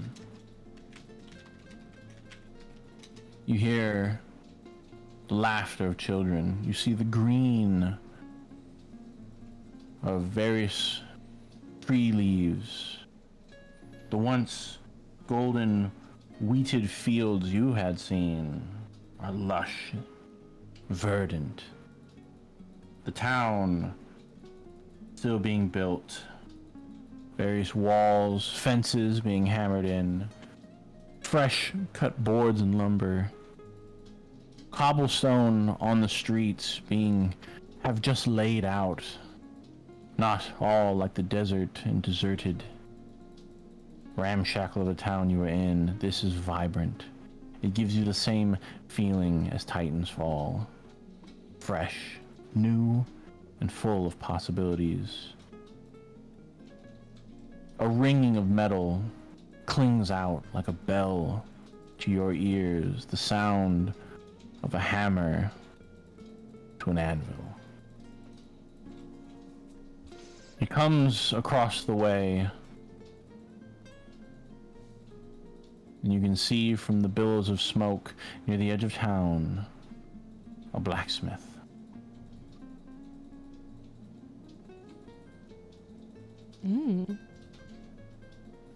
Head that way. Immediately go that way. Mm-hmm. As you begin walking, a gentleman steps out in front of you and stops us. "Oh there, fellows. Appear to be new here in town." And he extends out his hand. "Welcome to newly founded Frankleton." Thank you. Big, brusque, muscular human. His shoulders are wide, his mustache long and furled, combed down as a big brimming hat expands out across his forehead, the click of his spurs. He throws back a flask, and as he breathes out, he says, "Ah, good to have visitors." The stench of cheap whiskey upon your nose.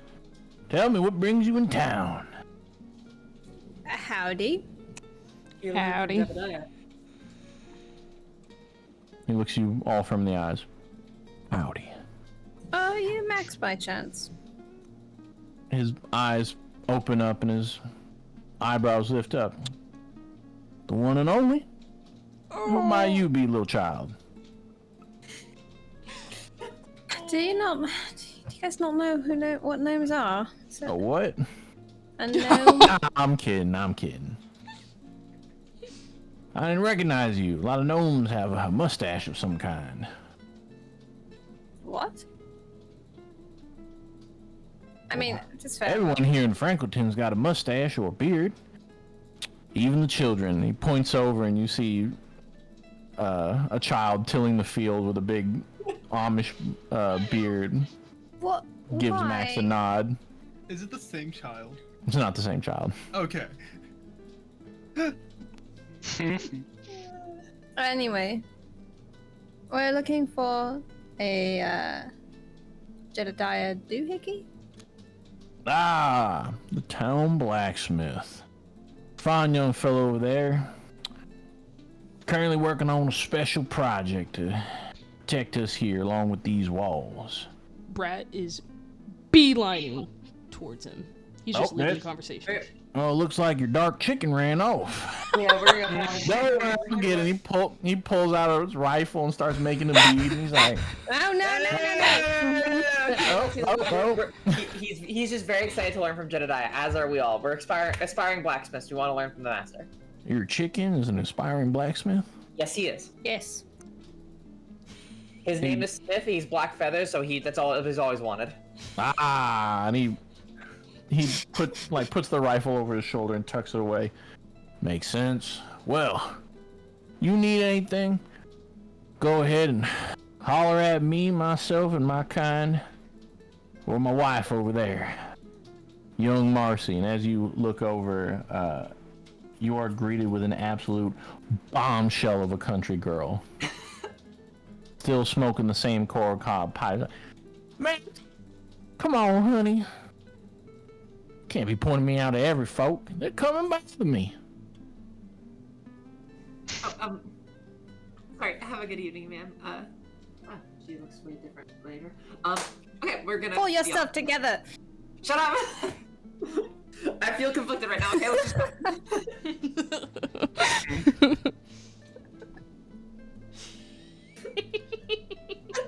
Wet fishes, calves. Come on.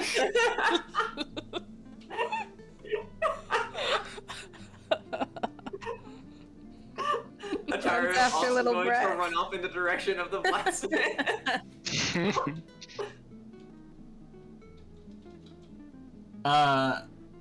Brett, you are the first to arrive.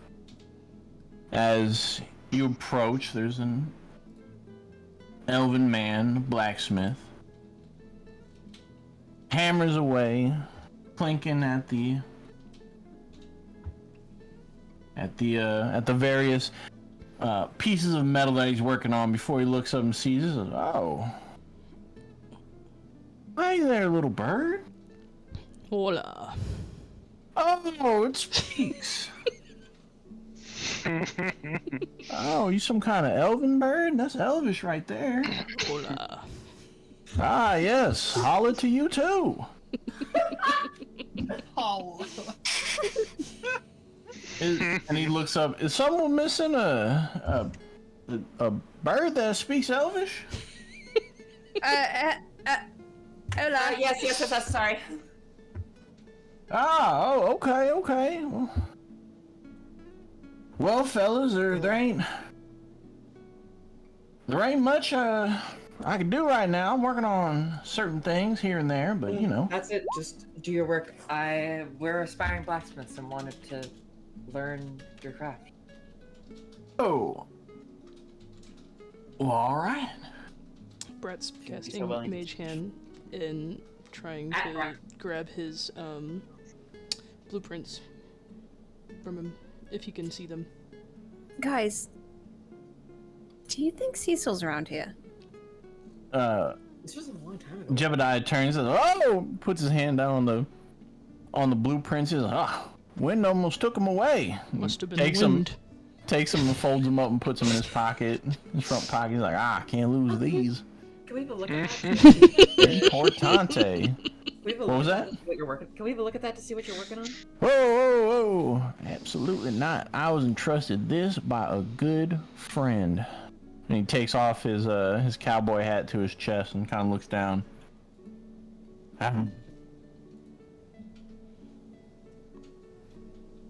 Trusted by a good friend and his wife. God rest their souls. May they be in Jennifer's arms.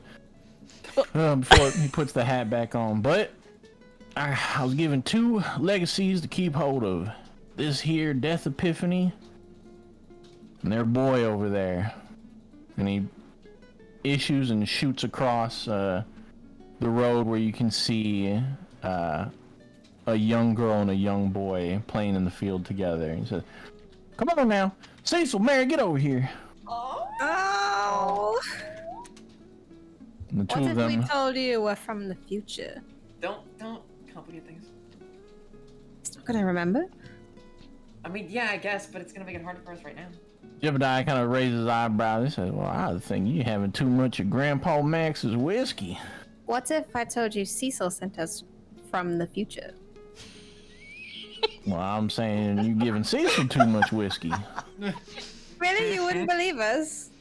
No, why would he believe us? I mean, I mean, are there crazier things in the world? I mean, I'm just a small town blacksmith, but all right, let's say you were from the future. What's the weather tomorrow? Well, not from the near future. We're from the far future. All right, well that's not as helpful to me. All right, What's the this will crop gonna easier- be like 6 months from easier now? Easier way to explain it. So you know, back in your hometown of Osleckland, you have the Greenwood. No, oh, I got you now. We were accessing the memories to come and speak with you directly. Ah, knew I'd be a part of this someday. All right then, accessing my memories. What can I do you for? Those blueprints. We want to learn how to craft something like this. It is actually for Cecil. He needs another weapon like this. We're trying to save the world, you know, in the future, and so- we need your help. To explain in a way that I believe you would find holy, Cecil serves Jennifer directly. Oh. He looks down at Cecil, and Cecil looks at him with his buck teeth like, what? Damn, Cecil. You come be some big shot. Yeah, go on here and get out back to these chores and kick some in the ass. And he needs another one of those weapons to help serve Jennifer at the best of his abilities. Another one of these weapons here. And he reaches into his front overall pockets and pulls out the blueprints. And kind of looks at them and goes, huh.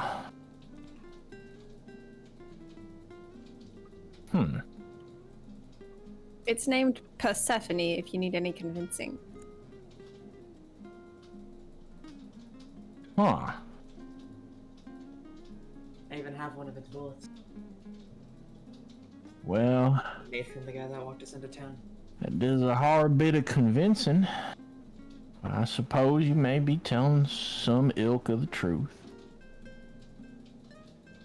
Problem is, I don't know what good it'll be doing.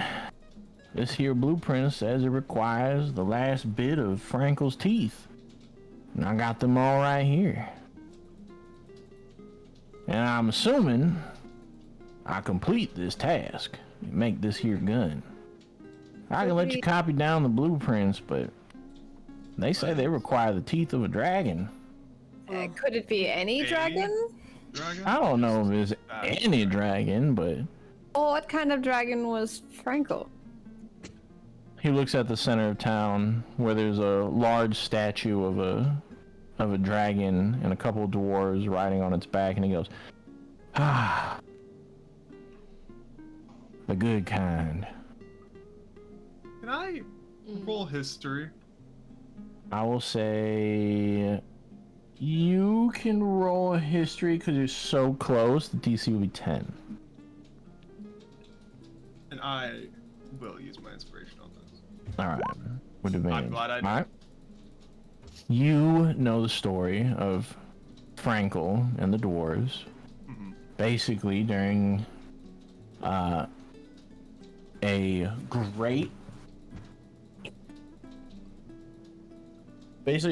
great uprising during the God Wars, as it was nearing its end, all the dragons were under the control of one dragon, known as the Sun Dragon, Great Raveneer.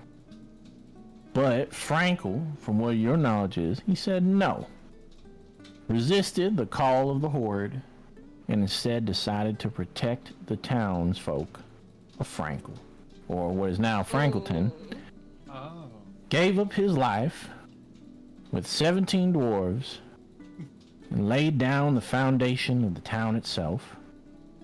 And that's why the town is called Frankleton, named after Frankel, the Black Dragon, who fought to the bitter nail to chase off every other dragon from this land. Dragons who recognize power and respect authority realize that the great task that had been done earned the very area and ground you stand upon to be sanctified. No dragon will touch or set claw or hoof in this area.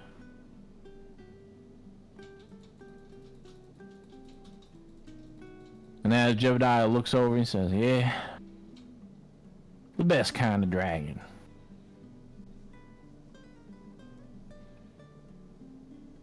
Well, even if we can't resource the ingredients, the techniques that you possess, that you use to could teach us how to craft something comparable, or that will serve the same purpose.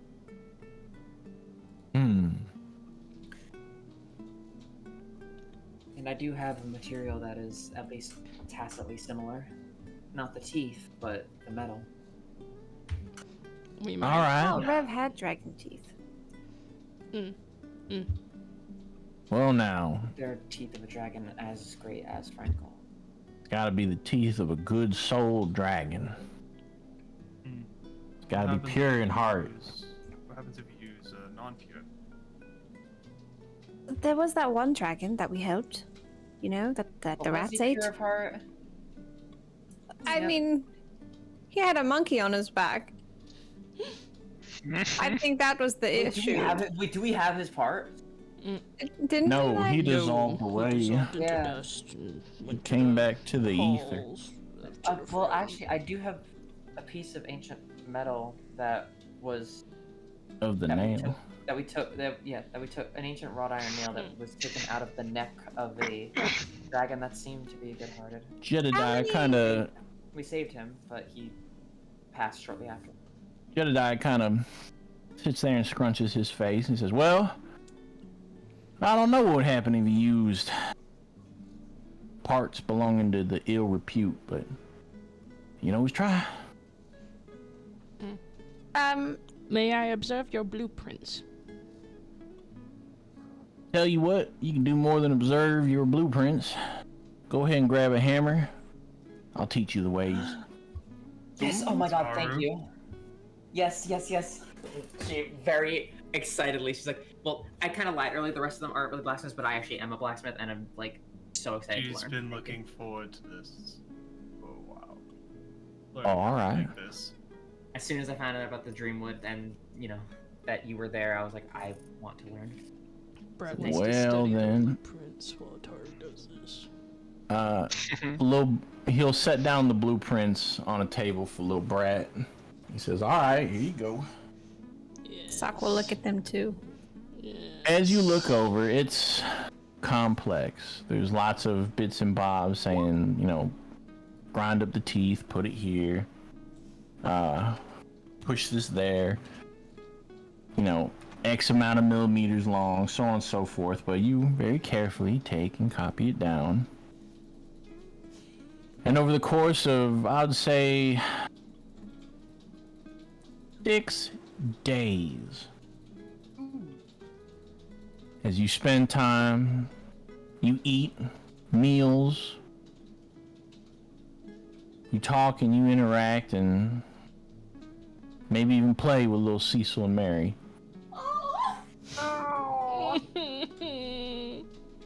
Over time, you eventually watch as he finishes Persephone. And you watch and he says, all right, you want to take a look at it? This is her in her complete form. And he holds it out for someone to take. I'll take it and run the checks over it that I did when I was studying it. Mm. Just as I remember it. However, unlike before, it glows a magic. It hums a cold tune in your hands. And unlike the Persephone you know, this one seems to be in its prime. Its runes, its sigils glow. There's a magic in the chambers.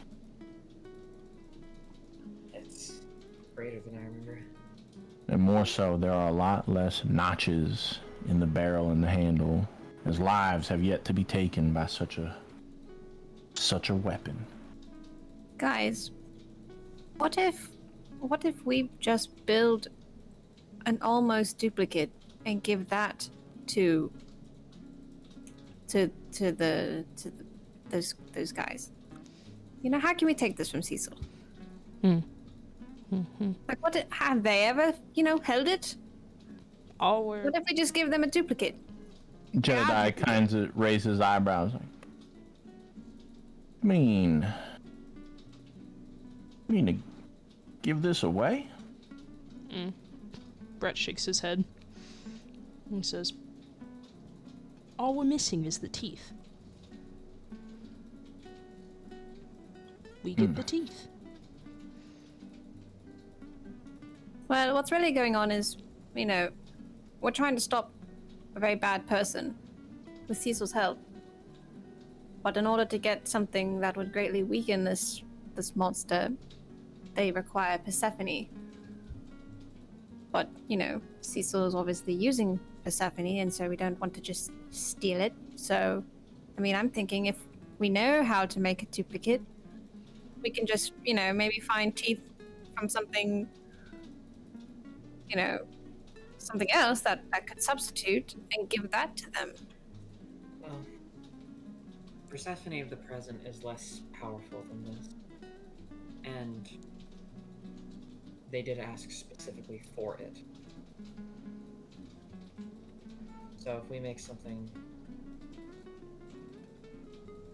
as good or better than the current Persephone, not its original form,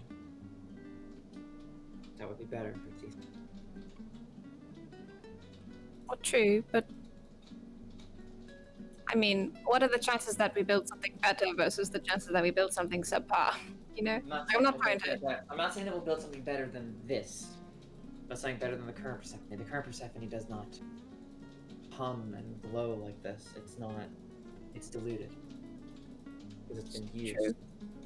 The heart of a true dragon has been used to take, or of a truly good dragon has been used to take lives.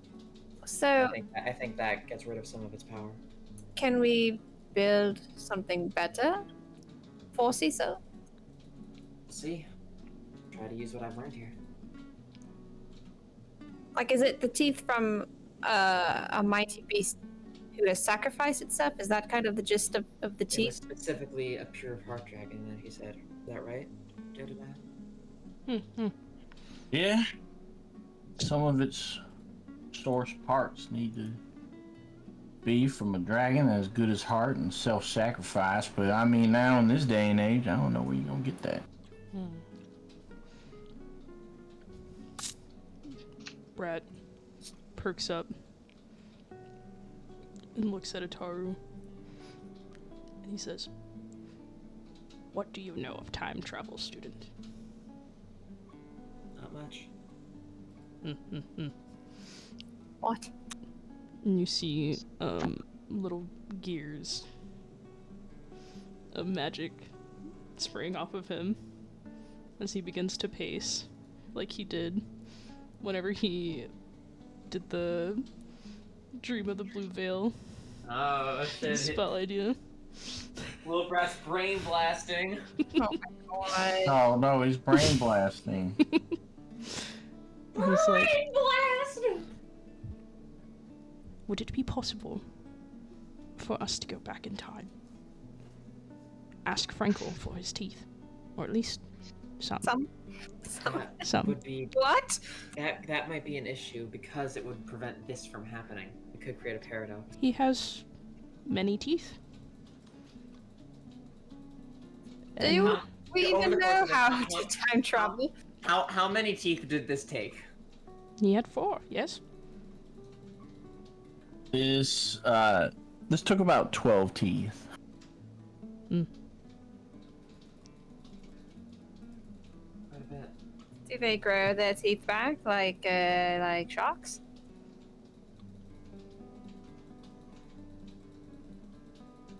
I would say you don't know that. You at least know from the dragons you've seen that sometimes they have more than 12 teeth. if we just need teeth. From Frankel. And he nods. So little brat, do you know how to time travel?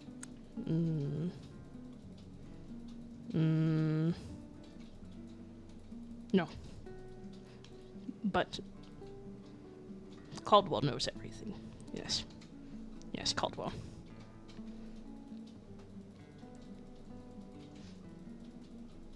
Well, I mean, guys, We just need the pots. Yes. We Teeth. It exploded into different dimensions. Purposely traveled to a different dimension. It fought things such as enchanters, dragons, and blood mages. Sure, time travel, why not? that's what I'm saying. Let's change the course of everything that we have ever seen. Because we've dealt with that once before, yes? Yeah, we got the better part of it. The better part. We didn't get nuked, remember? That is true. But we Little did brat suffer. looks concerned. Like I said, we've been through a lot. But sure, Sure. If the nail... We have two options, then... We can attempt it with the nail. If we have something comparable with teeth, maybe we don't need all teeth. I mean, that nail does have the blood of a dragon that seemed very nice on it. It's true. It was in his neck for a while. Does it have to be the teeth, Jedediah?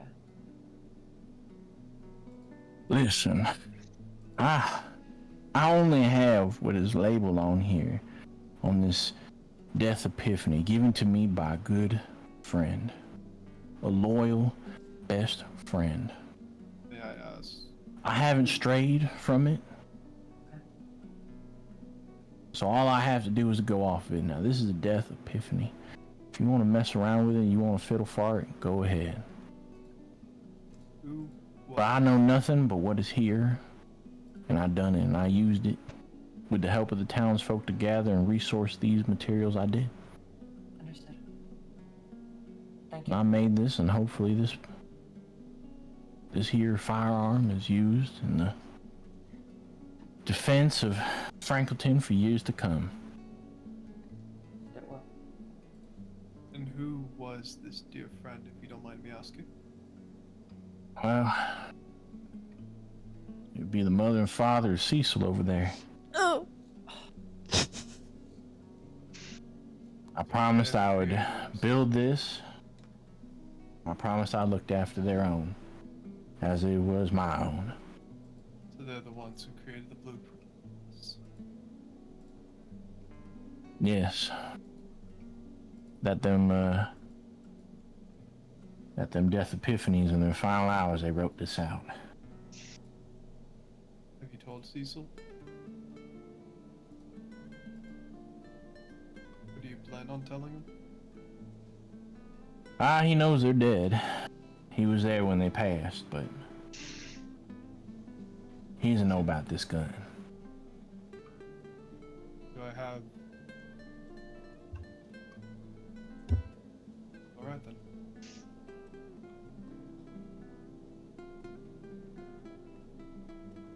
So we do have two options. Either try the nail, or we can time travel. We can get the teeth. Knowing that this thing is a gift from the last gift from his parents, I'm kind of with Stockton that I don't want to give the original over to this. That's yeah. What was Doesn't know though. what was the name of the dragon that you got the nail from? Oh, fuck. Can I roll to remember? Because it's been like 8 months real time. It's been a long time. What if we don't go get Frankel's teeth? What if we can go back to the moment before the Or dragon the monkey. died. I don't Go think back. that is Go a. back and get those teeth. And we can use his teeth. You said he was a good dragon, yes? I mean, we only talked Monkey to him as jumped he on was his back. dying and we had saved him. We don't really know what he was like before he got subdued by a monkey. No. I'm saying go back to the time before that dragon died. And we use his teeth and potentially the nails as well. I mean, I have one of the nails. Although, the thing is, I don't know if that dragon was necessarily good and pure at heart as Frankel, because we only knew him in his dying moments after we rescued him from being dominated by a monkey. As you guys Don't are know what this- speaking, a little fuzziness begins to occur, and certain things begin to fall in and out of focus as the world around you begins to dissolve away. Thank you! Oh. Thank you! Thank you! Time is up. Thank you so much. Gracias. It was a pleasure to meet you. Jedediah nods and says, "You take care of Cecil now, alright?" Any other words for him? No. Nah. He's an adult. At least I'm assuming by now, so he'll have it figured out.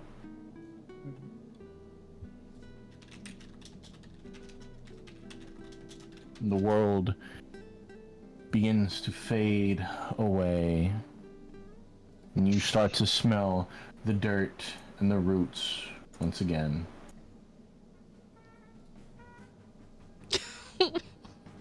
As you wake up, it says, good morning. Buenos dias. Welcome back. Been in there for a few hours. How was everything? Went Incredible. amazing. Brad is slow blinking one eye at a time, like,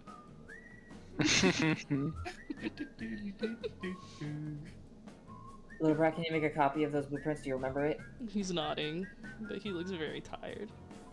Alright. He's been EP pilled. Mm-hmm. That was phenomenal, though. So all of the memories of every elf is still here. Every elf that has backed their memories up. Ah, Why don't we have something like this? I mean, we all have a version of this. Not quite as robust, but that's what written word is for. Sure, but like that's not nearly as useful as this. Not quite as in This depth. is like high tech.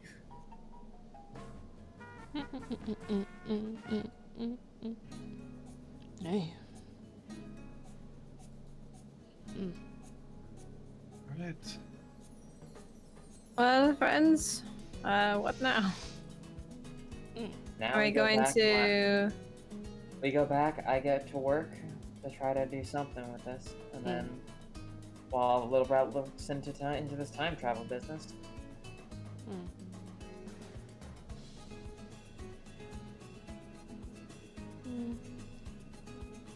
Time travel is interesting. It's much appreciated allowing us. Yes, thank you so much. Perfect. Well, if there is nothing else you wish to do here, and nothing else in the Dreamwood, I will take your pass, and he takes it and he rips it up, and he says, "You're welcome to stay here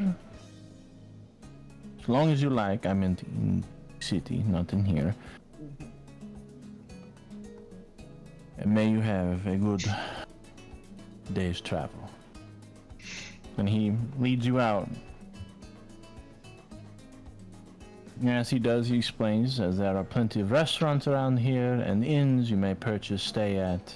But it has been a pleasure to show you the fantasticness of our Dreamwood tree. Gracias. It's definitely De nada. definitely was an experience I will not forget. And he Yes. sees you out. And we see him too. And what are you doing now? Can I witness these snails? Maybe Yeah, they're back at the house. to the teleporter. Yes. Didn't you create my sword out of it? The nail was huge. Didn't you create? Oh, yes, the sword I'm using. Didn't you create this? Yes, I had a part of it. Part of it, yeah. I've still got like 3/4 of that thing left. Hmm. Remember, it was big enough to go through a dragon's neck. That is An old dragon. Alright. I guess let's go back and take a look at it. Ba-boom. I say Actually, we try with the yes. nail before we delve into time travel. Mm-hmm. Yes. I will make an attempt. That sounds dangerous. Really fucking crazy. The nail is somewhat unwieldy blacksmithing. So I'm unsure how it will be. It's very heavy metal, so I'm unsure if that will be. I'll assist you. No. Or is it more It's for... no. It's more of its effect on the quality of the weapon. Because remember that sword was fuck off heavy and hard to wield. That's what I'm worried about. It will mess with how the gun actually functions because it needs to rotate the barrel. And What if we use it as like an alloy? I've tried using an alloy for it. I've tried doing an alloy with mithril and with iron. Even with mithril, the lighter metal still, it just makes it usable rather than.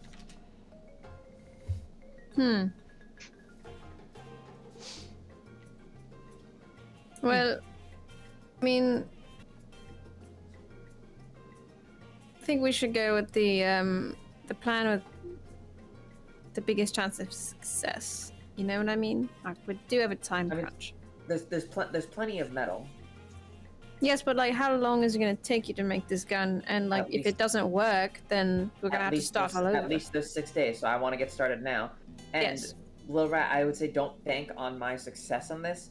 If I succeed, great. We won't have to use the time travel thing. But get working on learning how to do that so we don't waste any time in case this does not work. He's nodding. All right. We all have the game plan.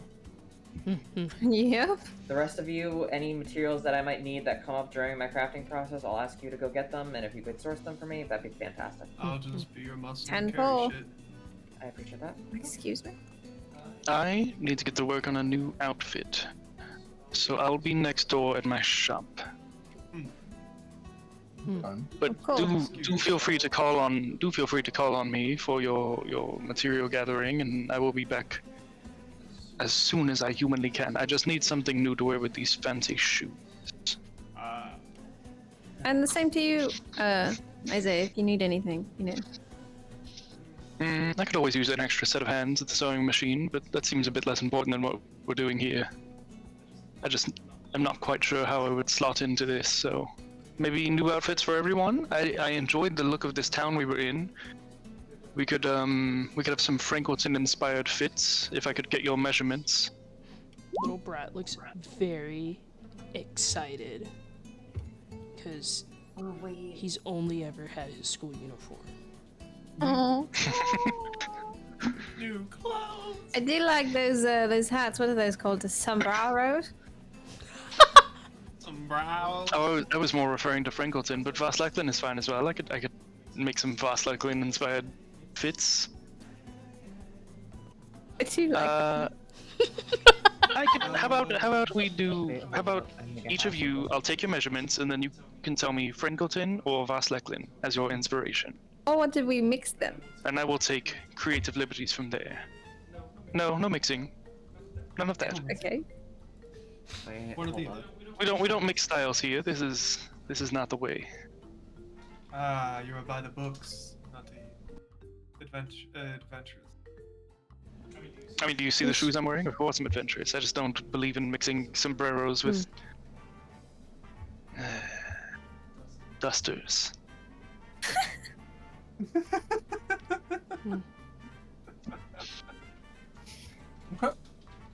then, I would say if you have nothing else you wish to do here, we'll say that you get on the teleportation circle.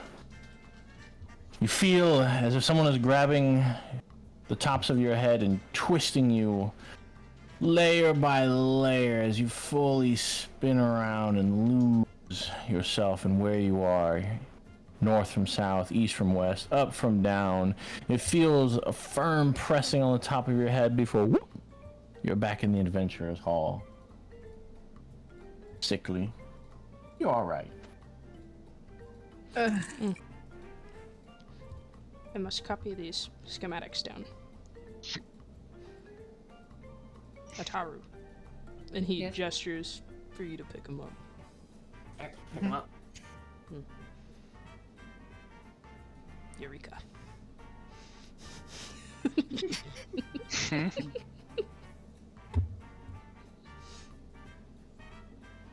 Okay.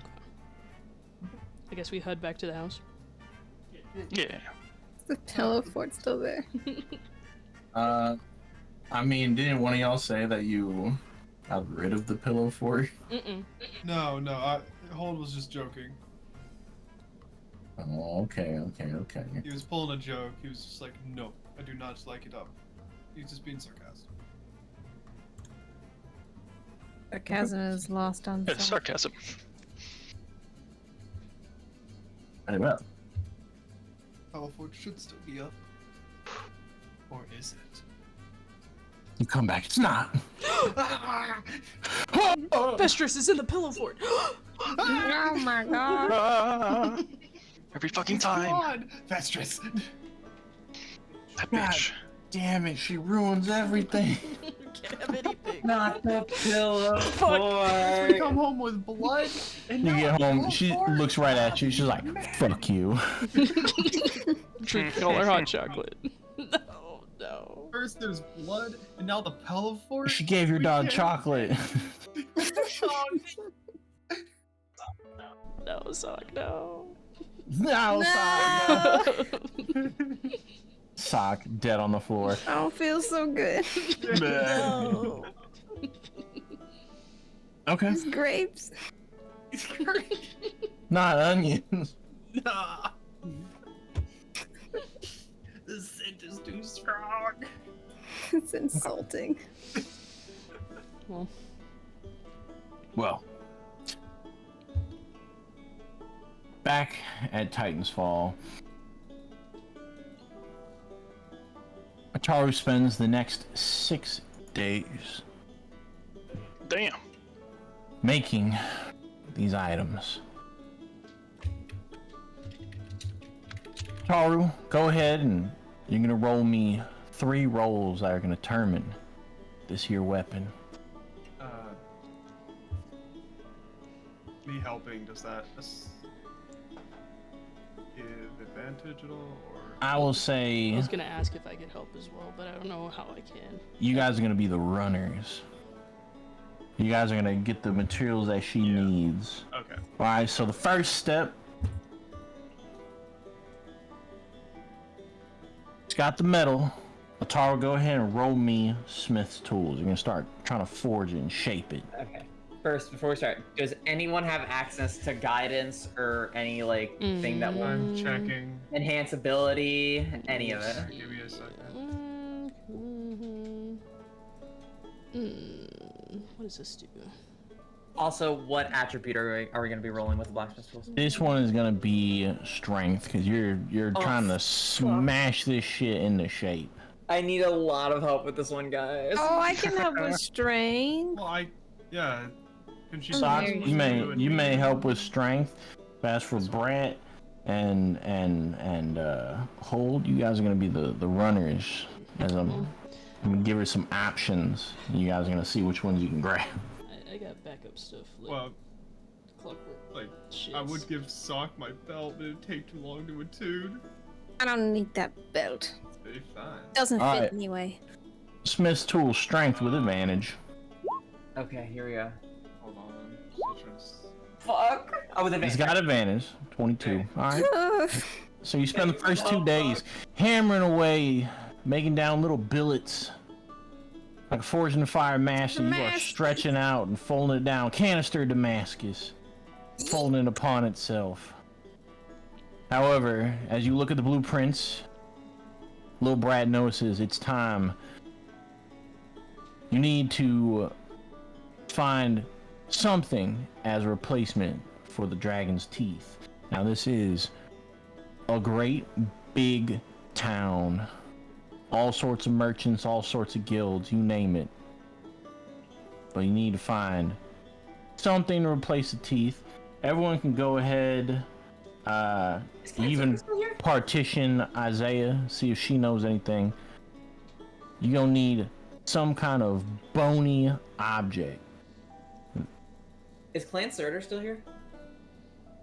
Yeah, Clint's, no. Oh. No. Clan Tempest is here. So, Tempest is here. Clan Tempest is here. So, everyone that's helping grab, roll Arcana to think, be like, wow, man, what would be good for dragon's teeth? Would it? Can I roll Arcana as well to try to tell them what I need? Whoa! Oh, He had a moment. No, Tara, you're focusing. alright. Little Brat channels in, I would say, sock. You're like, oh man, I know magical teeth, and you think of Richard's werewolf teeth. I was already thinking of that actually. Little Brat, little. Oh, we'll come back to Little Brat. Hold. You're like, oh man, I know there's some, you know. I was gonna try and go to Clan Tempest or talk to Tivities. Okay. That was the original plan he was gonna do. Probably Clan Tempest. Cobalt's got some shit. Yeah.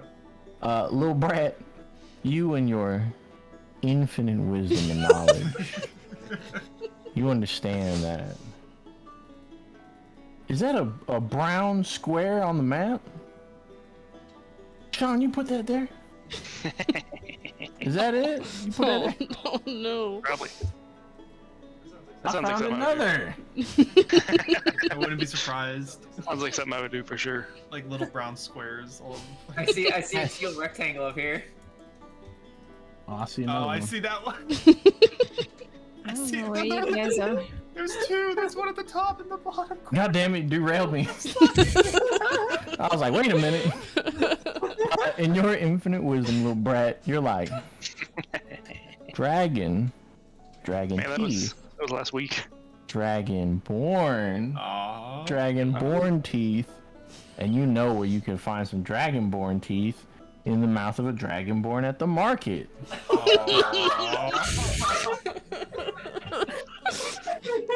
So you each disperse into all directions. Oh my gosh. Brad's gonna be jumping on somebody. He's going.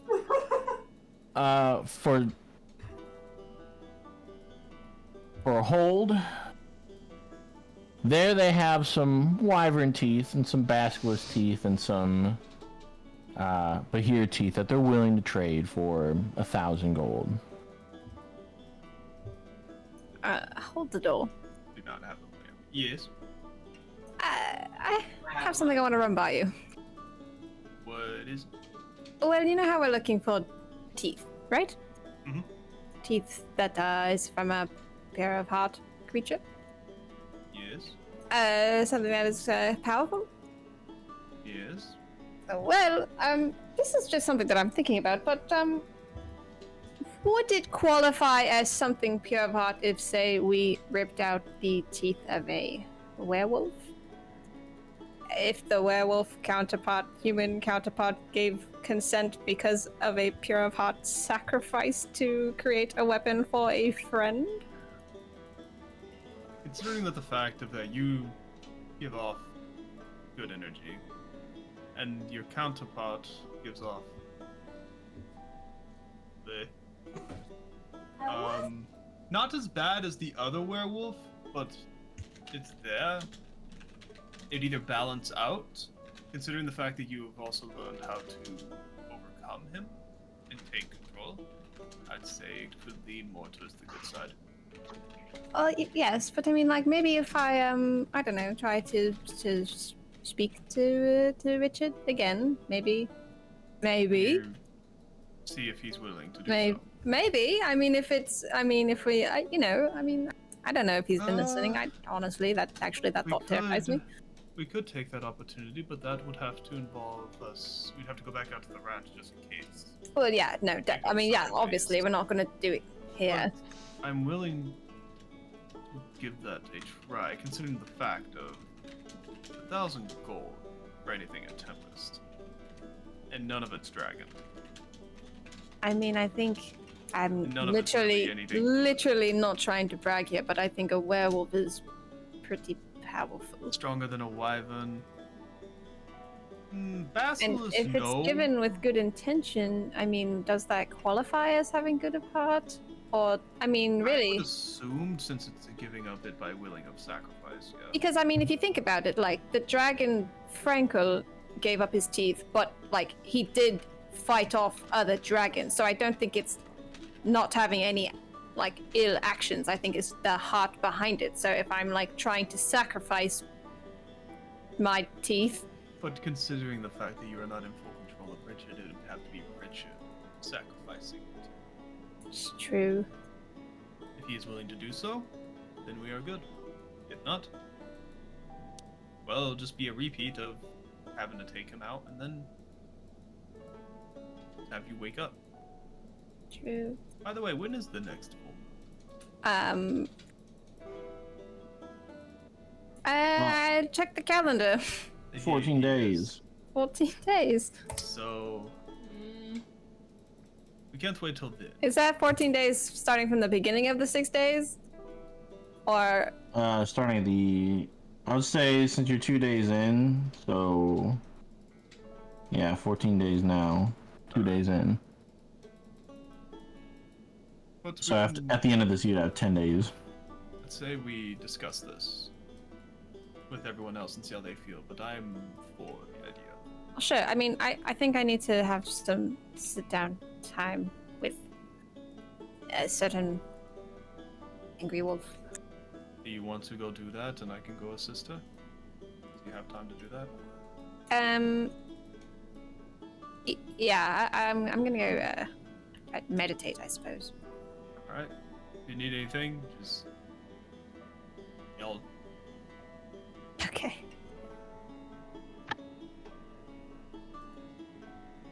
Zach's gonna go to the ranch. Meditate. If you could just tell everyone where I am, so that they're not blindsided.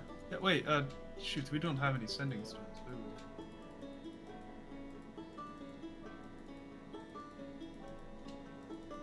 we? No sending stones. Here, let's do this. Just walk with you to the, one of the magic stores. How much would a sending stone be? 500 gold. 100 gold each? 500 gold. Oh, fuck. Just take the money from me. I have 5,000 on me. What is... Said 500 for both? Yeah, we'll just get the money from... So, Okay. yeah, just take out 500 from your thing. Yep. Sending stone. Okay. I hold on to one and I give the other to Sock. If anything happens, just don't hesitate. Just keep me updated. I'll let Sure. everyone know where you went. Okay. Sure. Hey. Huh?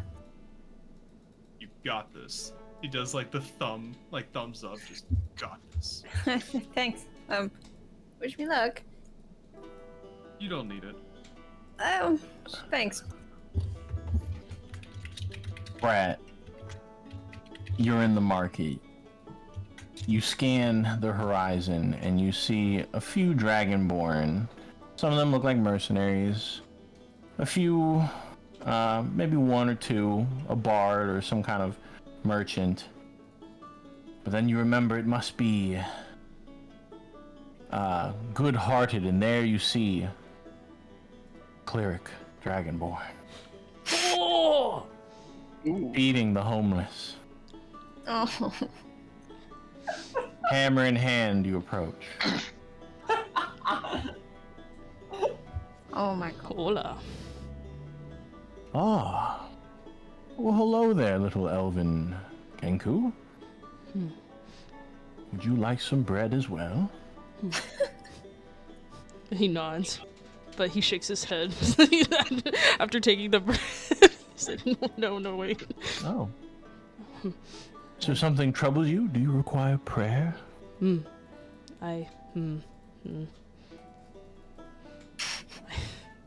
God. I need your assistance immediately. It is a life or death situation. It serves the purpose of the world. Oh, I dabble a bit in healing. What is it that you need? Lead the way. Follow me. Yes. And he follows you as you scamper off. He brings him back to House up Kappa. You bring him to the threshold of Sugma Kappa. Is the ill person in here? No, enter. Come. The fate of the world is in your hands. Follow. All right. And you lead him into the house. Sit here. He points to the table. He sits down. He says, if this is an emergency, but I guess go ahead and bring the ill to me. You are good-hearted, yes.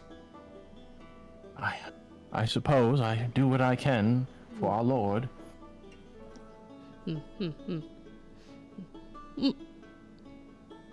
Who is your god? Well, I mean, the only one that seems to be around here now, of course, other than the birthing sun, is Sherazade. Her guiding flame leads us to the darkness.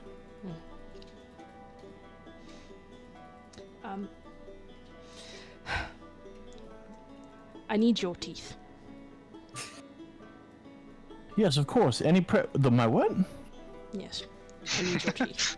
The fate of the world is in your hands. I need your teeth. My teeth? You agreed. Yes. Like to chew something? No. I need to pull your teeth. You need to... Yes.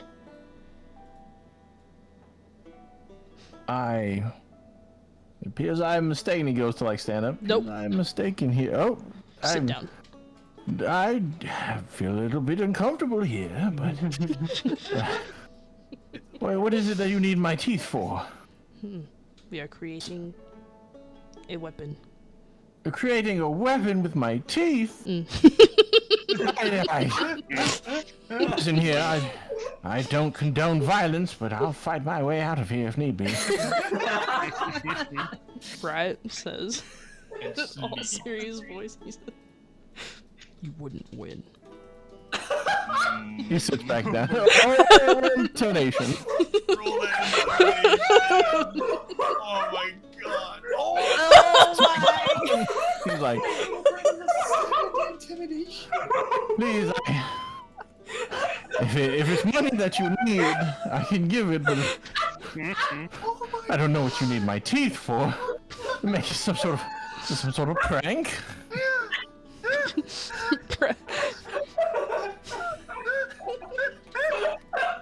No one's home. No one's home. I'm in the basement crashing this whole time. In the background, he hears ding, ding, ding. I should. It Don't have a lot. Sock's there. I don't know. Sock went to the ranch. To the ranch. Oh, then I'm there. Oh, you're making your way back. You're having this talk. Oh, then yeah, no one's home. I don't have money, but if you need some, I can give it. Brat shakes his head slowly. He's eyeballing the hammer like. You know, like people pat a bat in their hand. He's patting the hammer in his hand. He's like, I need your teeth. Now, I can pull them, or you can get someone else to pull them. But I do need your teeth. Yours specifically. He looks you firm in the eyes and he says, "To save the world." Brat and all of Brat's stupid fucking face. He stares back. He just nods once. Roll persuasion. Oh my god. He looks you firm in the eyes and he says, "I do not sense falsities in your claim."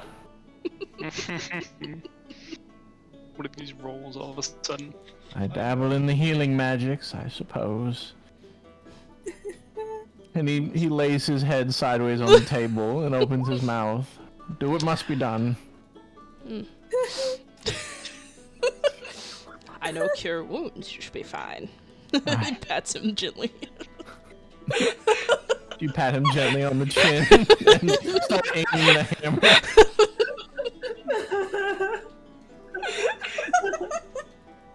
And this is just a wee sedative. Knock him on that back. This is so fucking bad, man. What the fuck? It's the worst. Oh my Hold God. as you cross the threshold to enter the home. The door opens up and His next name. a gentle, Threshold. very solemn dragonborn walks out, kind of holding their jaw and says, "Good day." As you enter, you see the table, floor, and chair bloodied. Little brat holding in their little claws a handful of teeth. Do I even want to ask? Good-hearted. Eureka. He runs the teeth down to Atara.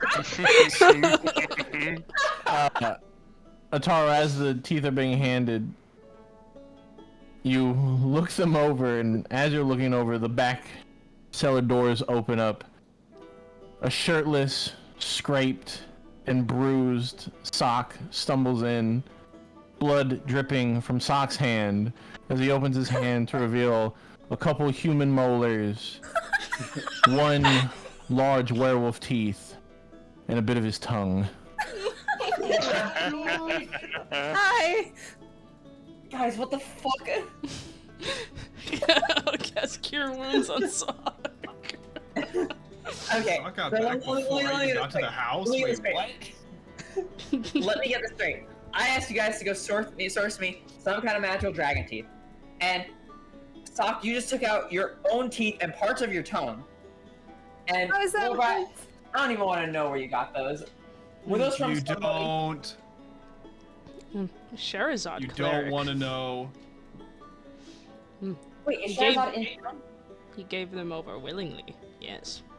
Like, guys, did you find out if Charizard is in town? Because maybe she's got something that could be used. Brav has I could've- no idea what you're talking about. I could attempt to contact. I No, would you weren't say right. you would know if she was I in figured. town. Okay, She so was not. we know she's not. Okay, she's not here. So But whatever. I would know specifically. Brett looks Can I- like confused. He's just like, you wanted magical dragon teeth. Good-hearted. These are dragon teeth. Good-hearted.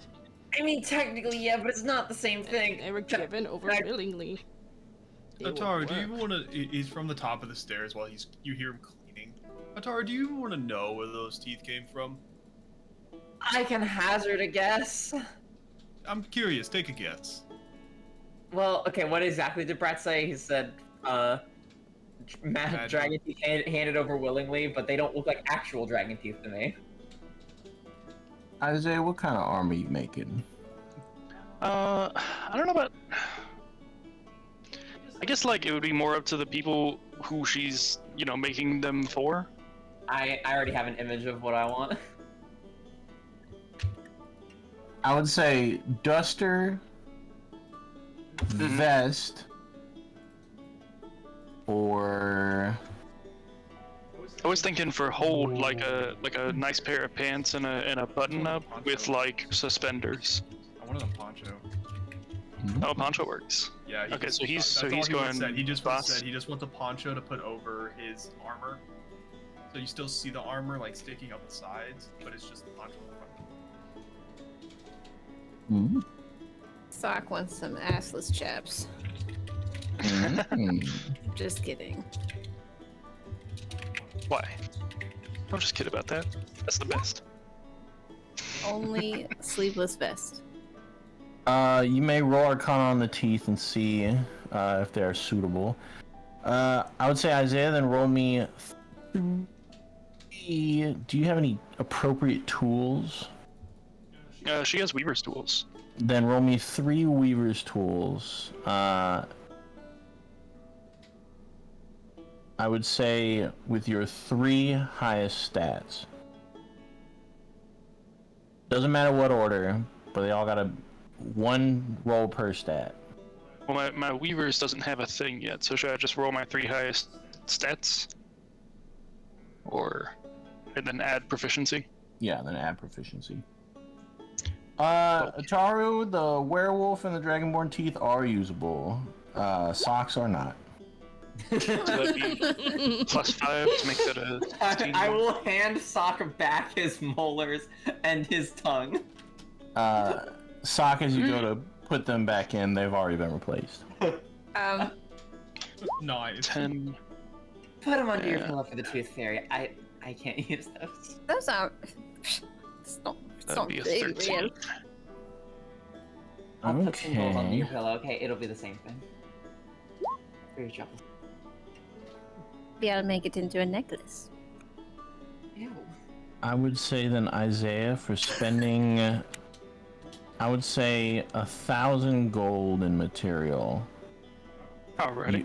You would be able to get everyone +1 version of their base armor, so whatever they want. Let's go! Whatever they want, except for playmail. Yeah, job now, Lindsay. What if you have unarmored defense? Damn. Does it do anything for me? Yeah, it's just clothing. It's nice. I don't know how the +1 thing interacts with it, but So yeah, then it'll just be +1 AC to you. Hell yeah! Because I wear plate armor. I I can get mean, tankier. you can use a chain shirt or whatever. Use what? What's the enchantments on it that I like about it? Oh. I'll just do that for the aesthetic. Alright, no playmail for you. Because the one that I bought has the resistance to fire and necrotic. Oh, true. Yeah. Use a shield. Nope. Alright, then only 800 gold then, Okay. Isaiah. But I could go back to using a shield. No, because I'm using a greatsword. I don't have the heavy to lighting. Okay. would that Unless you be allow 6 that with a fire platinum? strength sword. Platinum it'd be 8 platinum. Yeah, okay. Would you allow me to use a greatsword with a shield since I have the fire giant's strength? No, it's about maneuverability. Okay. Then yeah, then I can't use a shield. Okay.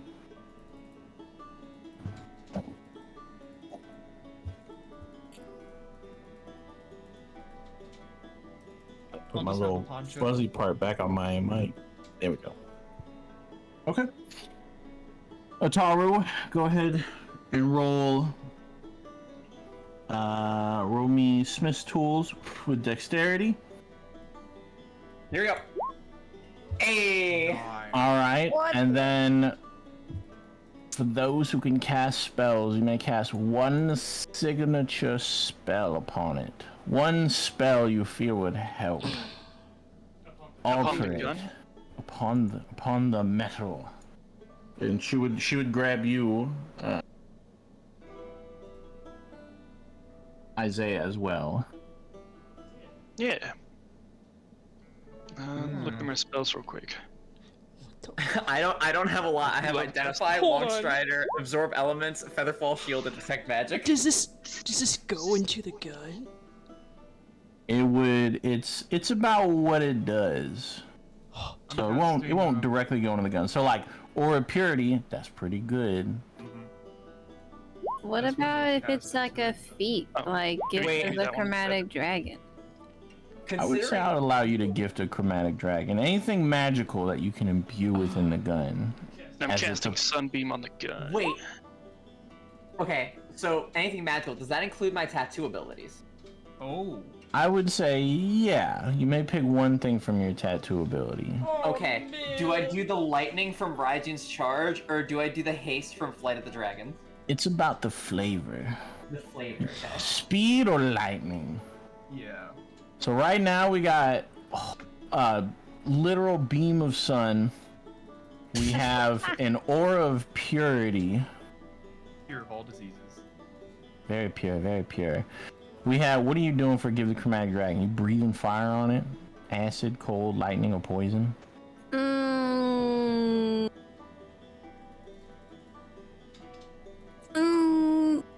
lightning. Okay. Alright, so then I guess I'm doing speed if we're already getting lightning. Do speed. All right. Last is Brat.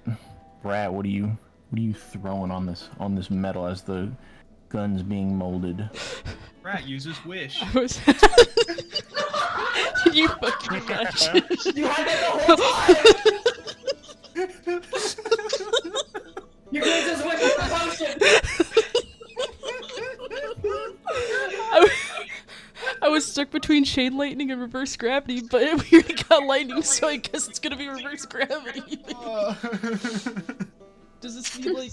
But I mean, like if they shoot the gun, does it reverse the person's gravity? Electrocutes them, gets rid of all diseases, reverses gravity, and shoots them with a beam of sun.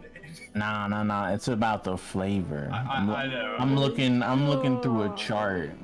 I'm looking through my options here about what it's gonna be called and what I'm gonna do with it. Okay. Looking through the pantheons. Oh, I'm scared. If I cast this, will it just make the gun float? I like the idea of Cecil just being able to fly while holding this gun. He's super fast, and it's just raining down lightning on everything while he's protected from all disease. It's Yanu again.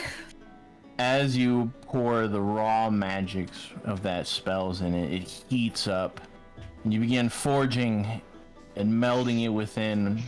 And in the final 2 days, when it is ready, you must quench it. But what are you quenching it in? A pool of some kind of liquid. Beer. Okay. Milk. No, we're not doing Pilk. Salsa. Not the pill. Oh fuck. Okay. I assume we don't have enough time to get any kind of like blood of a magical creature. I mean, there's one.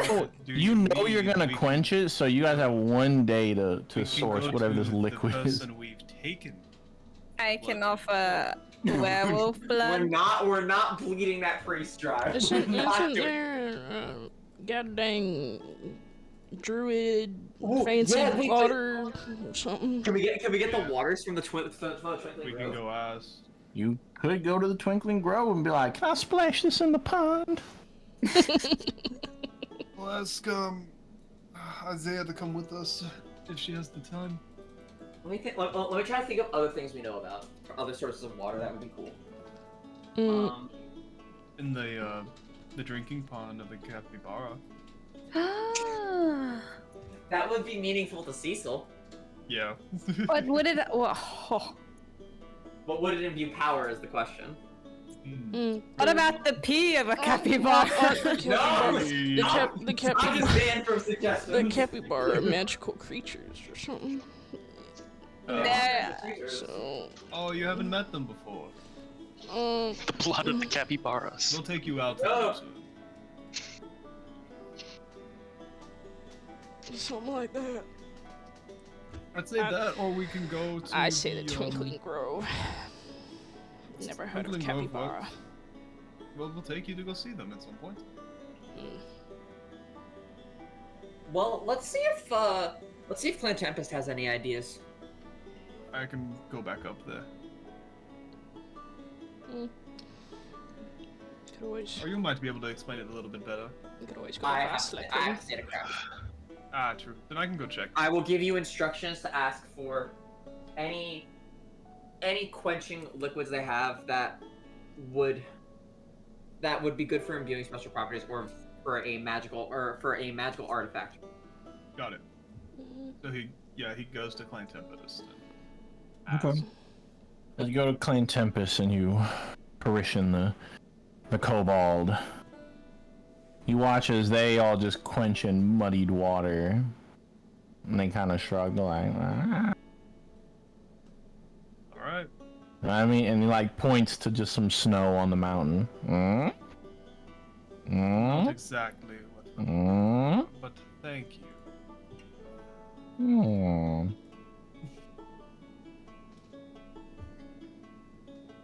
Comes back. So we have two options, impeccable options. Muddy water or snow.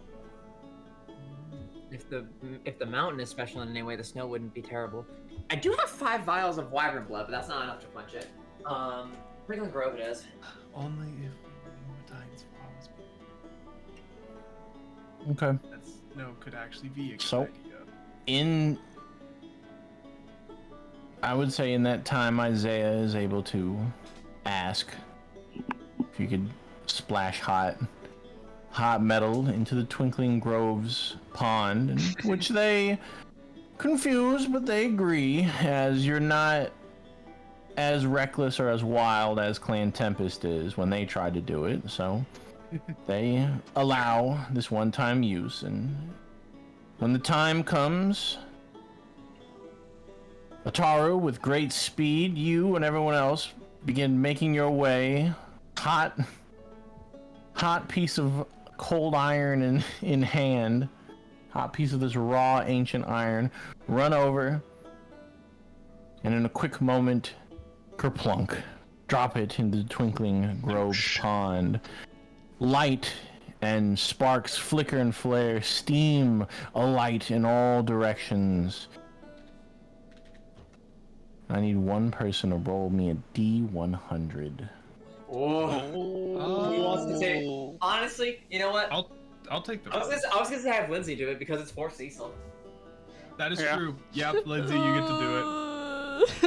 I love my characters, guys. I love all of them so much.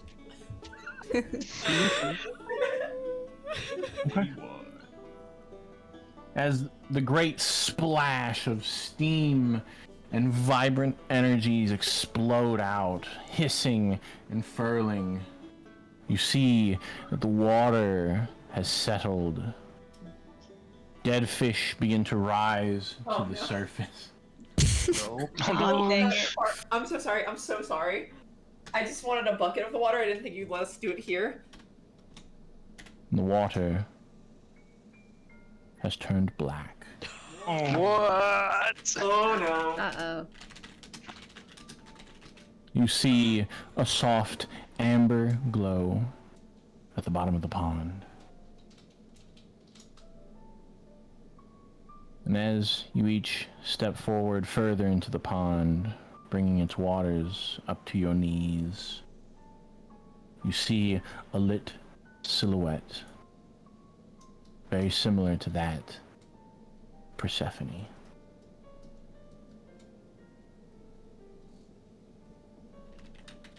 Who reaches out and grabs for it? I do. Kind of, pushes Ataru up like. I go. As you reach out and grab it, it feels rough. Running your hand over before you can even see it, you feel cracks, chips. It feels rough, misused, as if in its quenching process, the metal itself broke in places. And as you hold it handle in hand, you feel regret, guilt, a longing pain within you forms. And you pull it from the waters, and its name is known to you and to all that stand in the pond. As you revealed your mock creation of Persephone. Oh.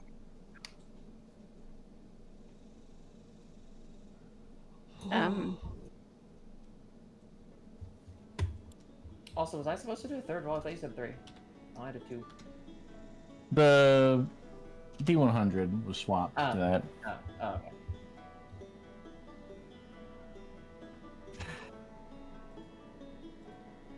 Well, It wasn't. We didn't have the right stuff.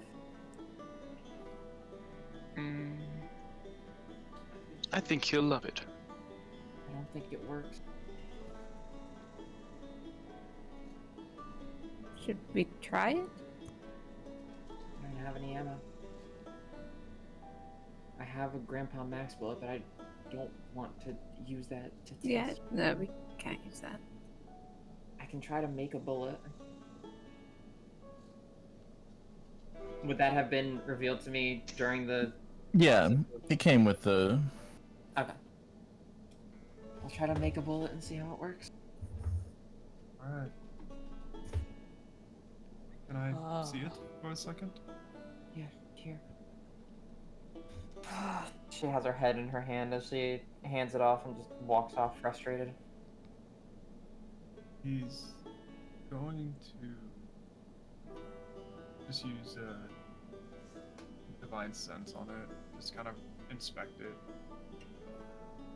Since he knew that Persephone had a glow to it. As you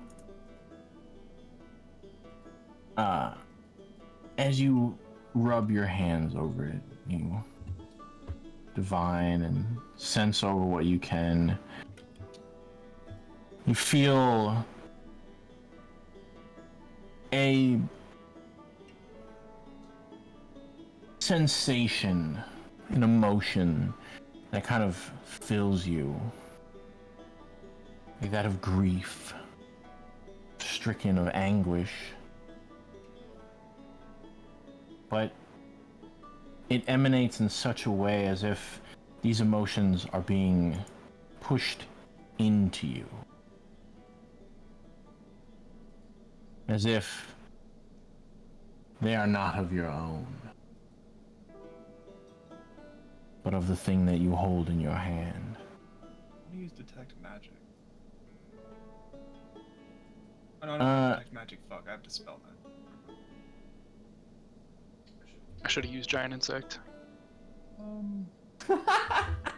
Just a sunbeam. He will hold on to it for a bit. Okay. Actually, I have it back.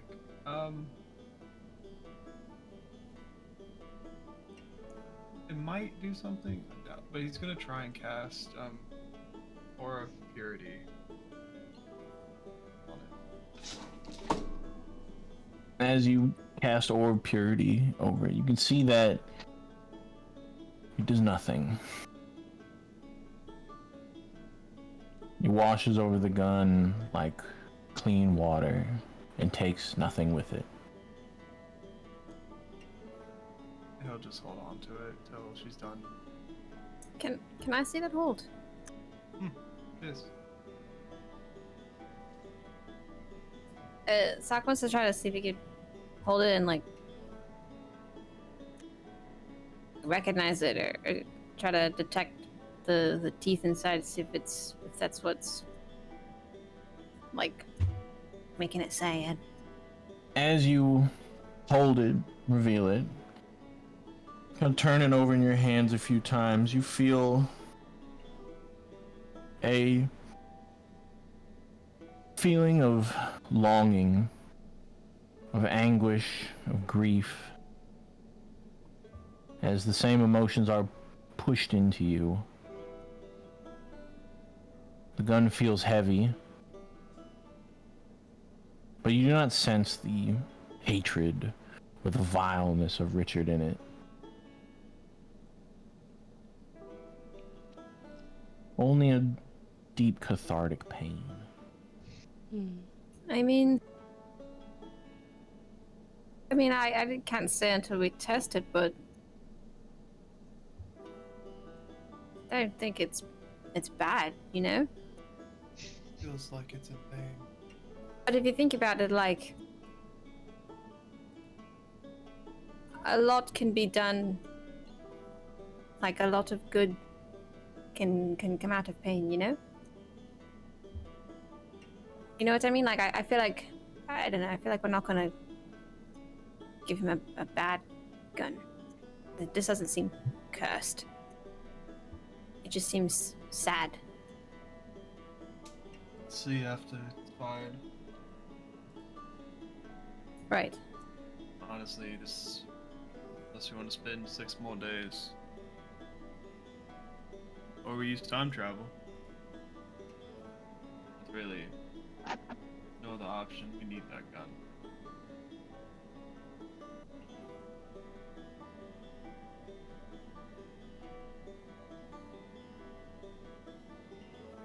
Anyway, let's get back.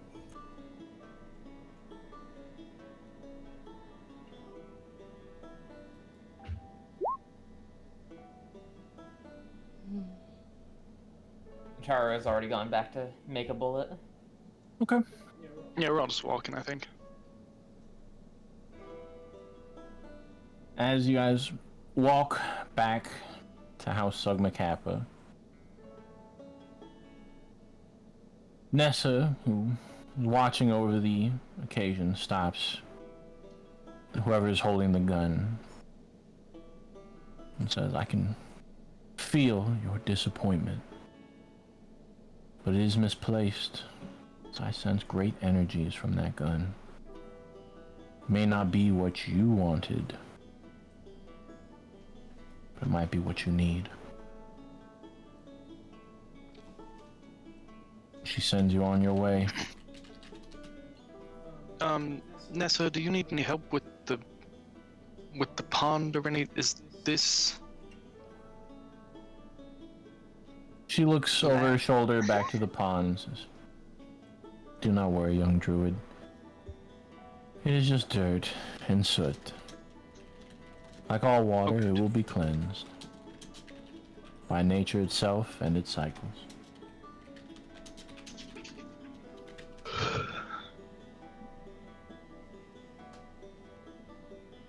Well, thanks for your hospitality. He nods and sees everyone off.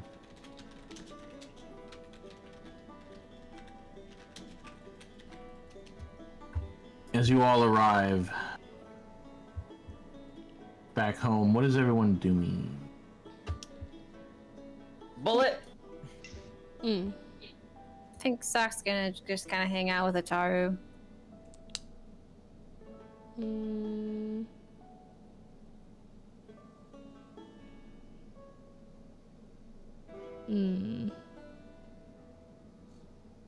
Our begins making 6 bullets. 1 bullet or 6 bullets? I'll make 6 bullets. 6 bullets. Bullets. I assume that's gonna take out of my my iron stockpile. Yeah. After, I'd say 2 hours, 6 bullets are made. What is everyone else doing?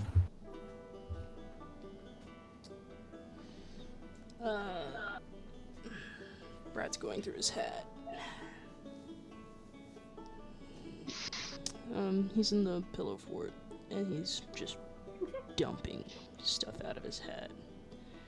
He's trying to organize his things. Ooh. So you pour out maybe, I would say of all the things you've collected, maybe 500 gold's worth of stuff as you just dump it all out. Just like spoons, forks, tapestries, parchments, random books, knives. He's just gently organizing them.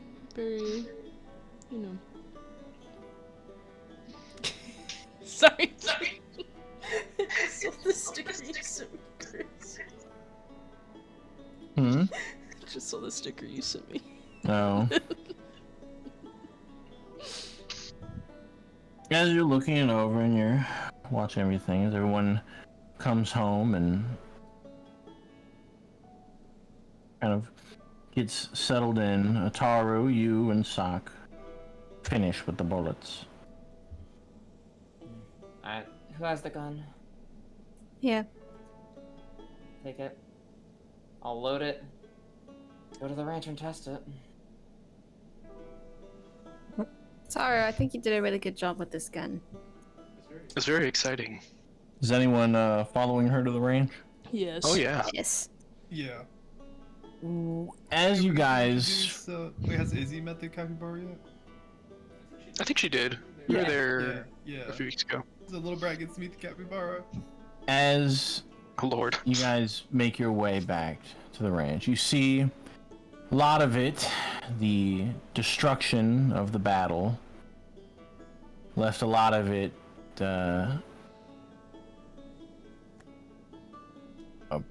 broken, battered, and destroyed. And in fact, hold on.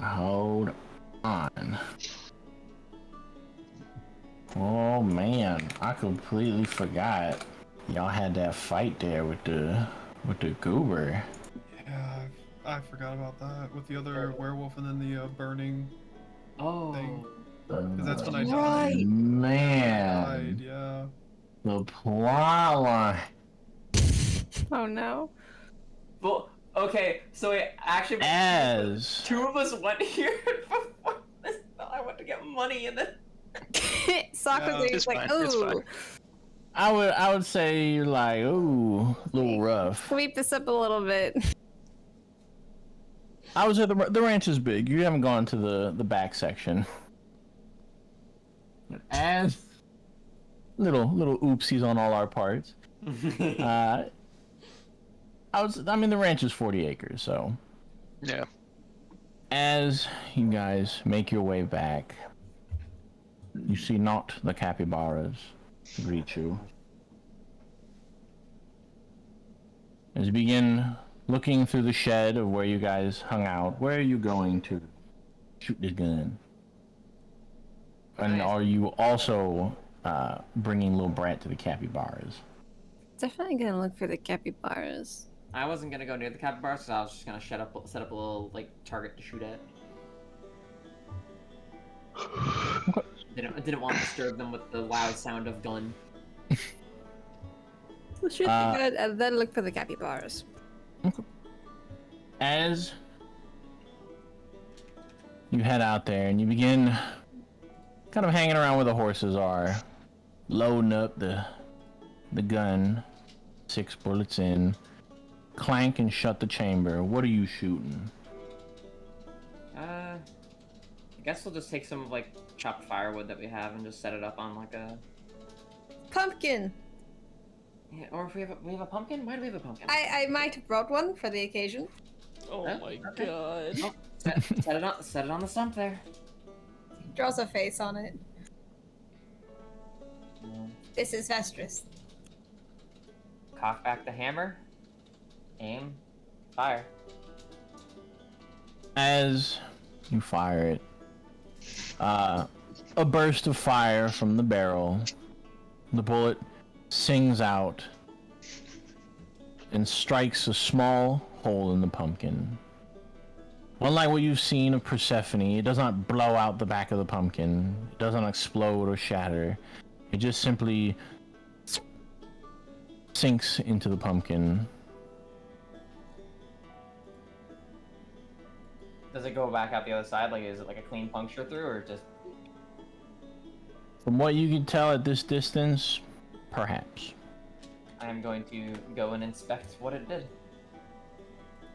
As you guys approach the pumpkin, The you can see pumpkin's the depressed. you can see the small wound where it is, and think, okay. Maybe we won't know the effects from a pumpkin. Or maybe it's fucking worth it. Try shooting me in the foot. Why would it? Hmm? I guess we barely did this to a pumpkin, sure. I mean, what? How many people here can cure wounds? I was gonna recommend Brat either raises his me, wound. but you brought it up, so yeah. Who here can heal the fastest? I can heal you immediately after lay on hands and cure wounds. Yes, and I also barely heard of I pumpkins. grew my own teeth back.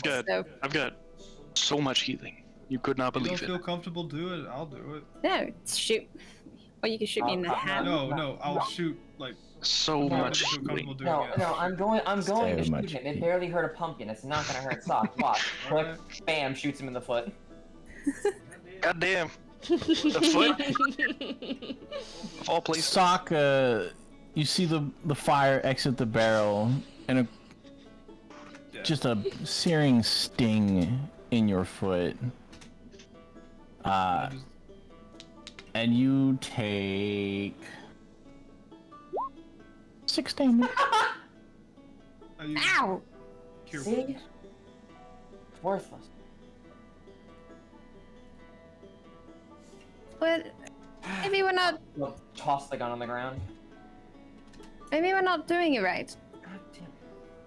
How am I supposed to do right? You click back the hammer, you fire the gun. Well, I know, but like, You pick it up, try it. Ah, so much time wasted. Sock's gonna pick up the gun and try to like sense if you can like draw on the power or like tap into the radiating sadness. Okay. Sock, you as you walk over and kneel down to reach the gun, you just kind of stop. And almost this awareness. It seems the only thing you can focus on is your blinking and your breathing. And the rest of you watch as Sock just kind of pauses. And with each slow exhale,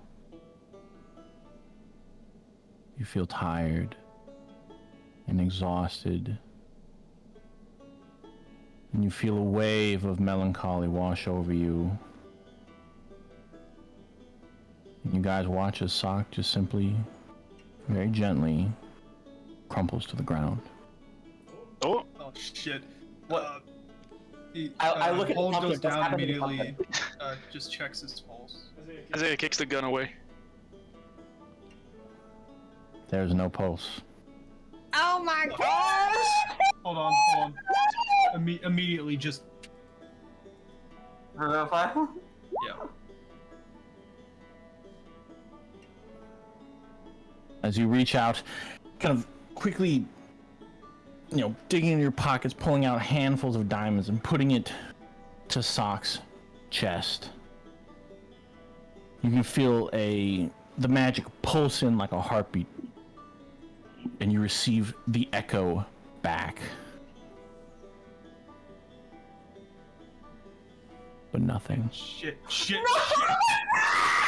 Oh God.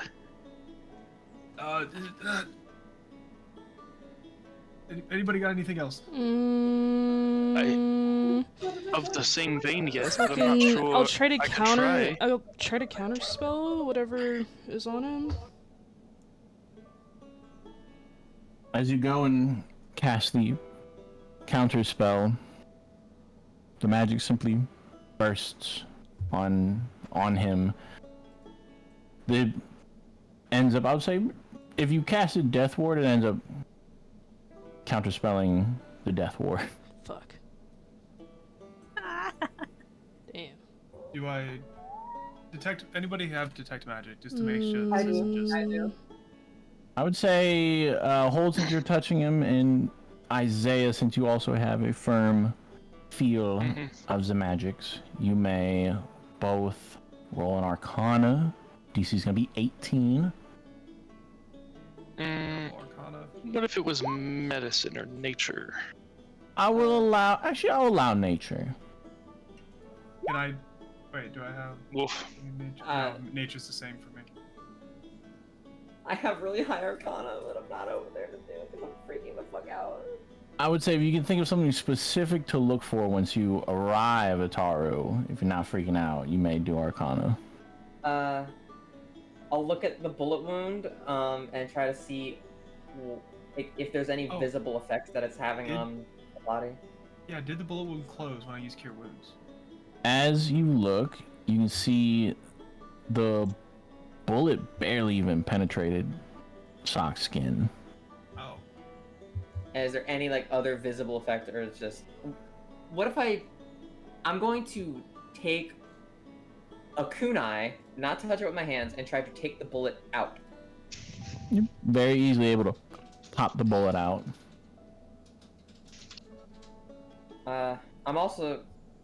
I'm gonna cast Identify on both the bullet and the gun. Okay. As you cast on the bullet, I'll say in the first, little brief session, cast on the bullet seems to be expent. Even on a regular bullet, it seems it is just, an iron missile. Okay. As you cast it over the gun, gives you the same vibe as Persephone. Whatever magics is beholden to it, it is beyond the capability of at least what you can ascertain. Being that whatever you did create is that of artifact level. It is one of a kind, and it is beyond simple understanding. Little Brad, as you take out your diamonds and push them to Sock, nothing. Oh my gosh. For the heck of it, there's no spells on him right now. Well, you can't sense. Do I sense that there's magic coming off? Even though I had that low roll, do I sense that there's magic coming off of Sock? There is no magic or flow of magic coming off of Sock. As if everything's just gone. As if you are looking at a corpse. Did anything? Why do we But keep it's not letting us this? do this, and because of the fact that it's not letting us revive or revivify, he's gonna try and use Dispel Magic. I would say the 3 people that know about Revivify, you may use any intelligence check of your choice. Okay. The DC is gonna be. Does that include me? We'll say, if you know Revivify, we'll say the DC is 13 because this is pretty basic understanding. Or rather, I can't. I don't know cast it. Revivify. I was about to try and I know of it. reincarnate. I would say if you know that, if you know how to revive Okay. or bring back the dead, I used. Okay, You said I any don't have any intelligence, so I'm using. any intelligence, yeah, okay.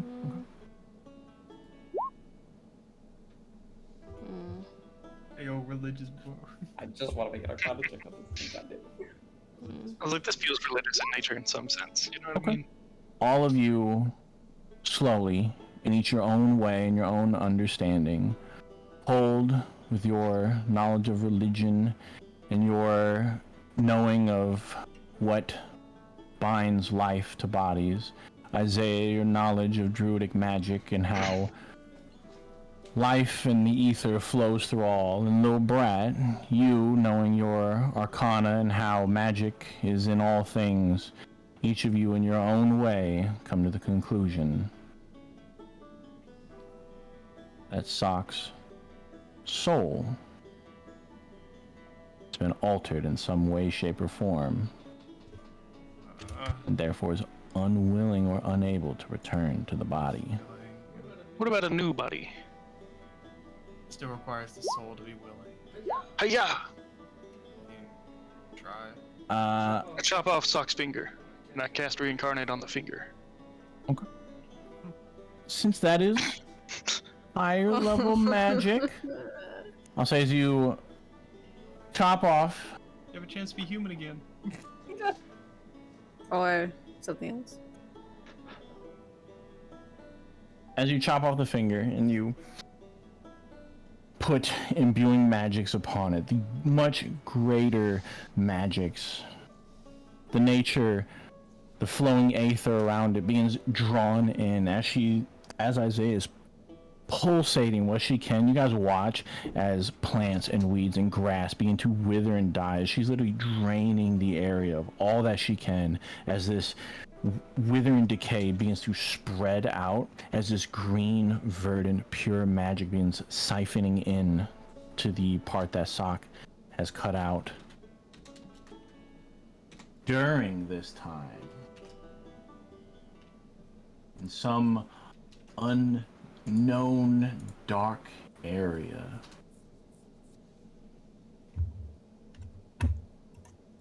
Sock, you awaken in the dark recesses of somewhere and find, with his back turned to you, Richard looks over his shoulder, snarling, and says, "What did you do?"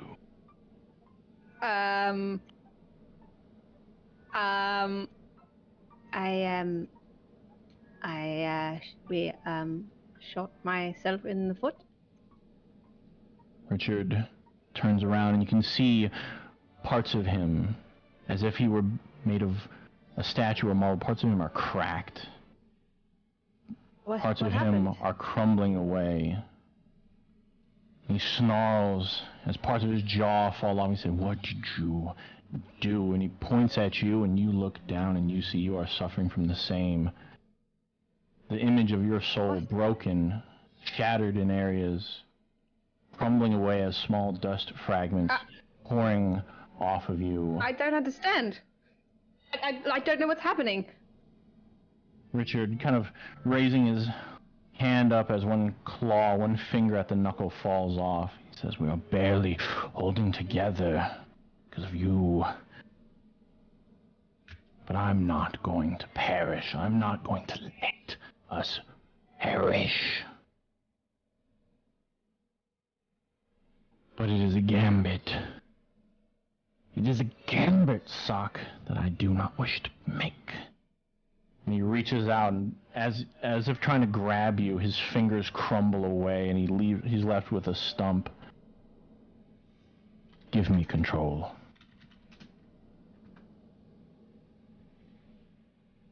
What's gonna happen? I'm going to make this right, but What? I am holding you here so that you won't go back and make some stupid mistake. Give me control, and I can save the both of us. But at what cost? Are you really one to care about that now? As you look down, and your arm at the shoulder just crumbles away, striking the black marble floor of where you stand and scatters bits of you. No, you listen. You know we've been here before. I am not about to let you go on another rampage. I would sooner rather let us both die. But if you want to keep us alive, you have to promise me that we're not going to do what we did before.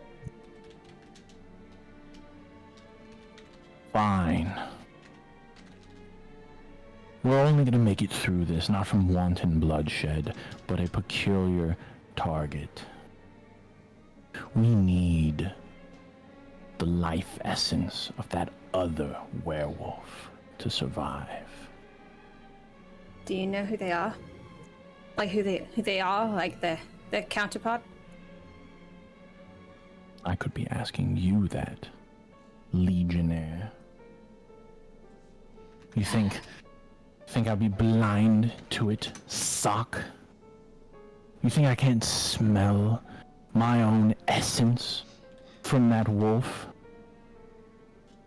I could be asking you this, Sock. Who did you turn? No one. There was no one left alive. He turns and chomps down his teeth right in front of you. Part of them breaks. He says, "Don't lie to me. In your carelessness, you turned them. One of your many victims, but this one survived. And now I need to take back part of myself in order for us to survive. I'm barely holding our souls together because you so wantonly injured us."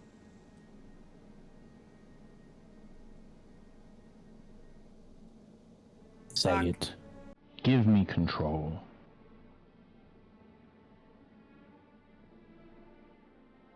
Say it. Will I come back? That's for you to find out. How do I know I can trust you? It's a foolish question, Sock. We're both the same person. I am you, but it appears to me I'm the only one trying to let us survive. You want to see your friends again? Say it. Give me control. You're not allowed to hurt them. You As can't I kill said. any of my friends. As I said, I have one goal, one life to take. Give it to me. We do not have time. As part of his leg breaks and he falls down to a knee, still taller than you, snarling directly in your face. You can feel the heat of his breath.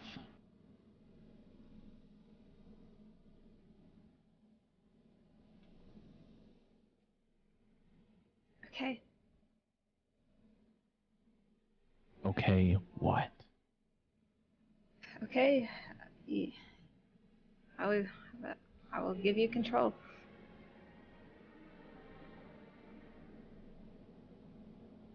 In that brief moment, back on the ranch, Isaiah, Sock's body wakes up. And that is where we'll call it for the session. I knew that was gonna happen. Damn it. Oh no. Oh I'm so high, man. Ataru's no. body count is so high. Threw us into other dimensions. I fucking blew up a hole, and now I am the man. biggest guitar party. Holy shit. Little did we know, Ataru was the big bad. Right. Tara the BBG. God. She's rocking Fox her. over here like, we can't kill people, we can't be bad. And then he's like, yeah, werewolf. Go ahead. Make my day. Make my day. Well, goodbye to our future self. My future, hope you had a, hope you brushed your teeth. I was like, oh, fuck me.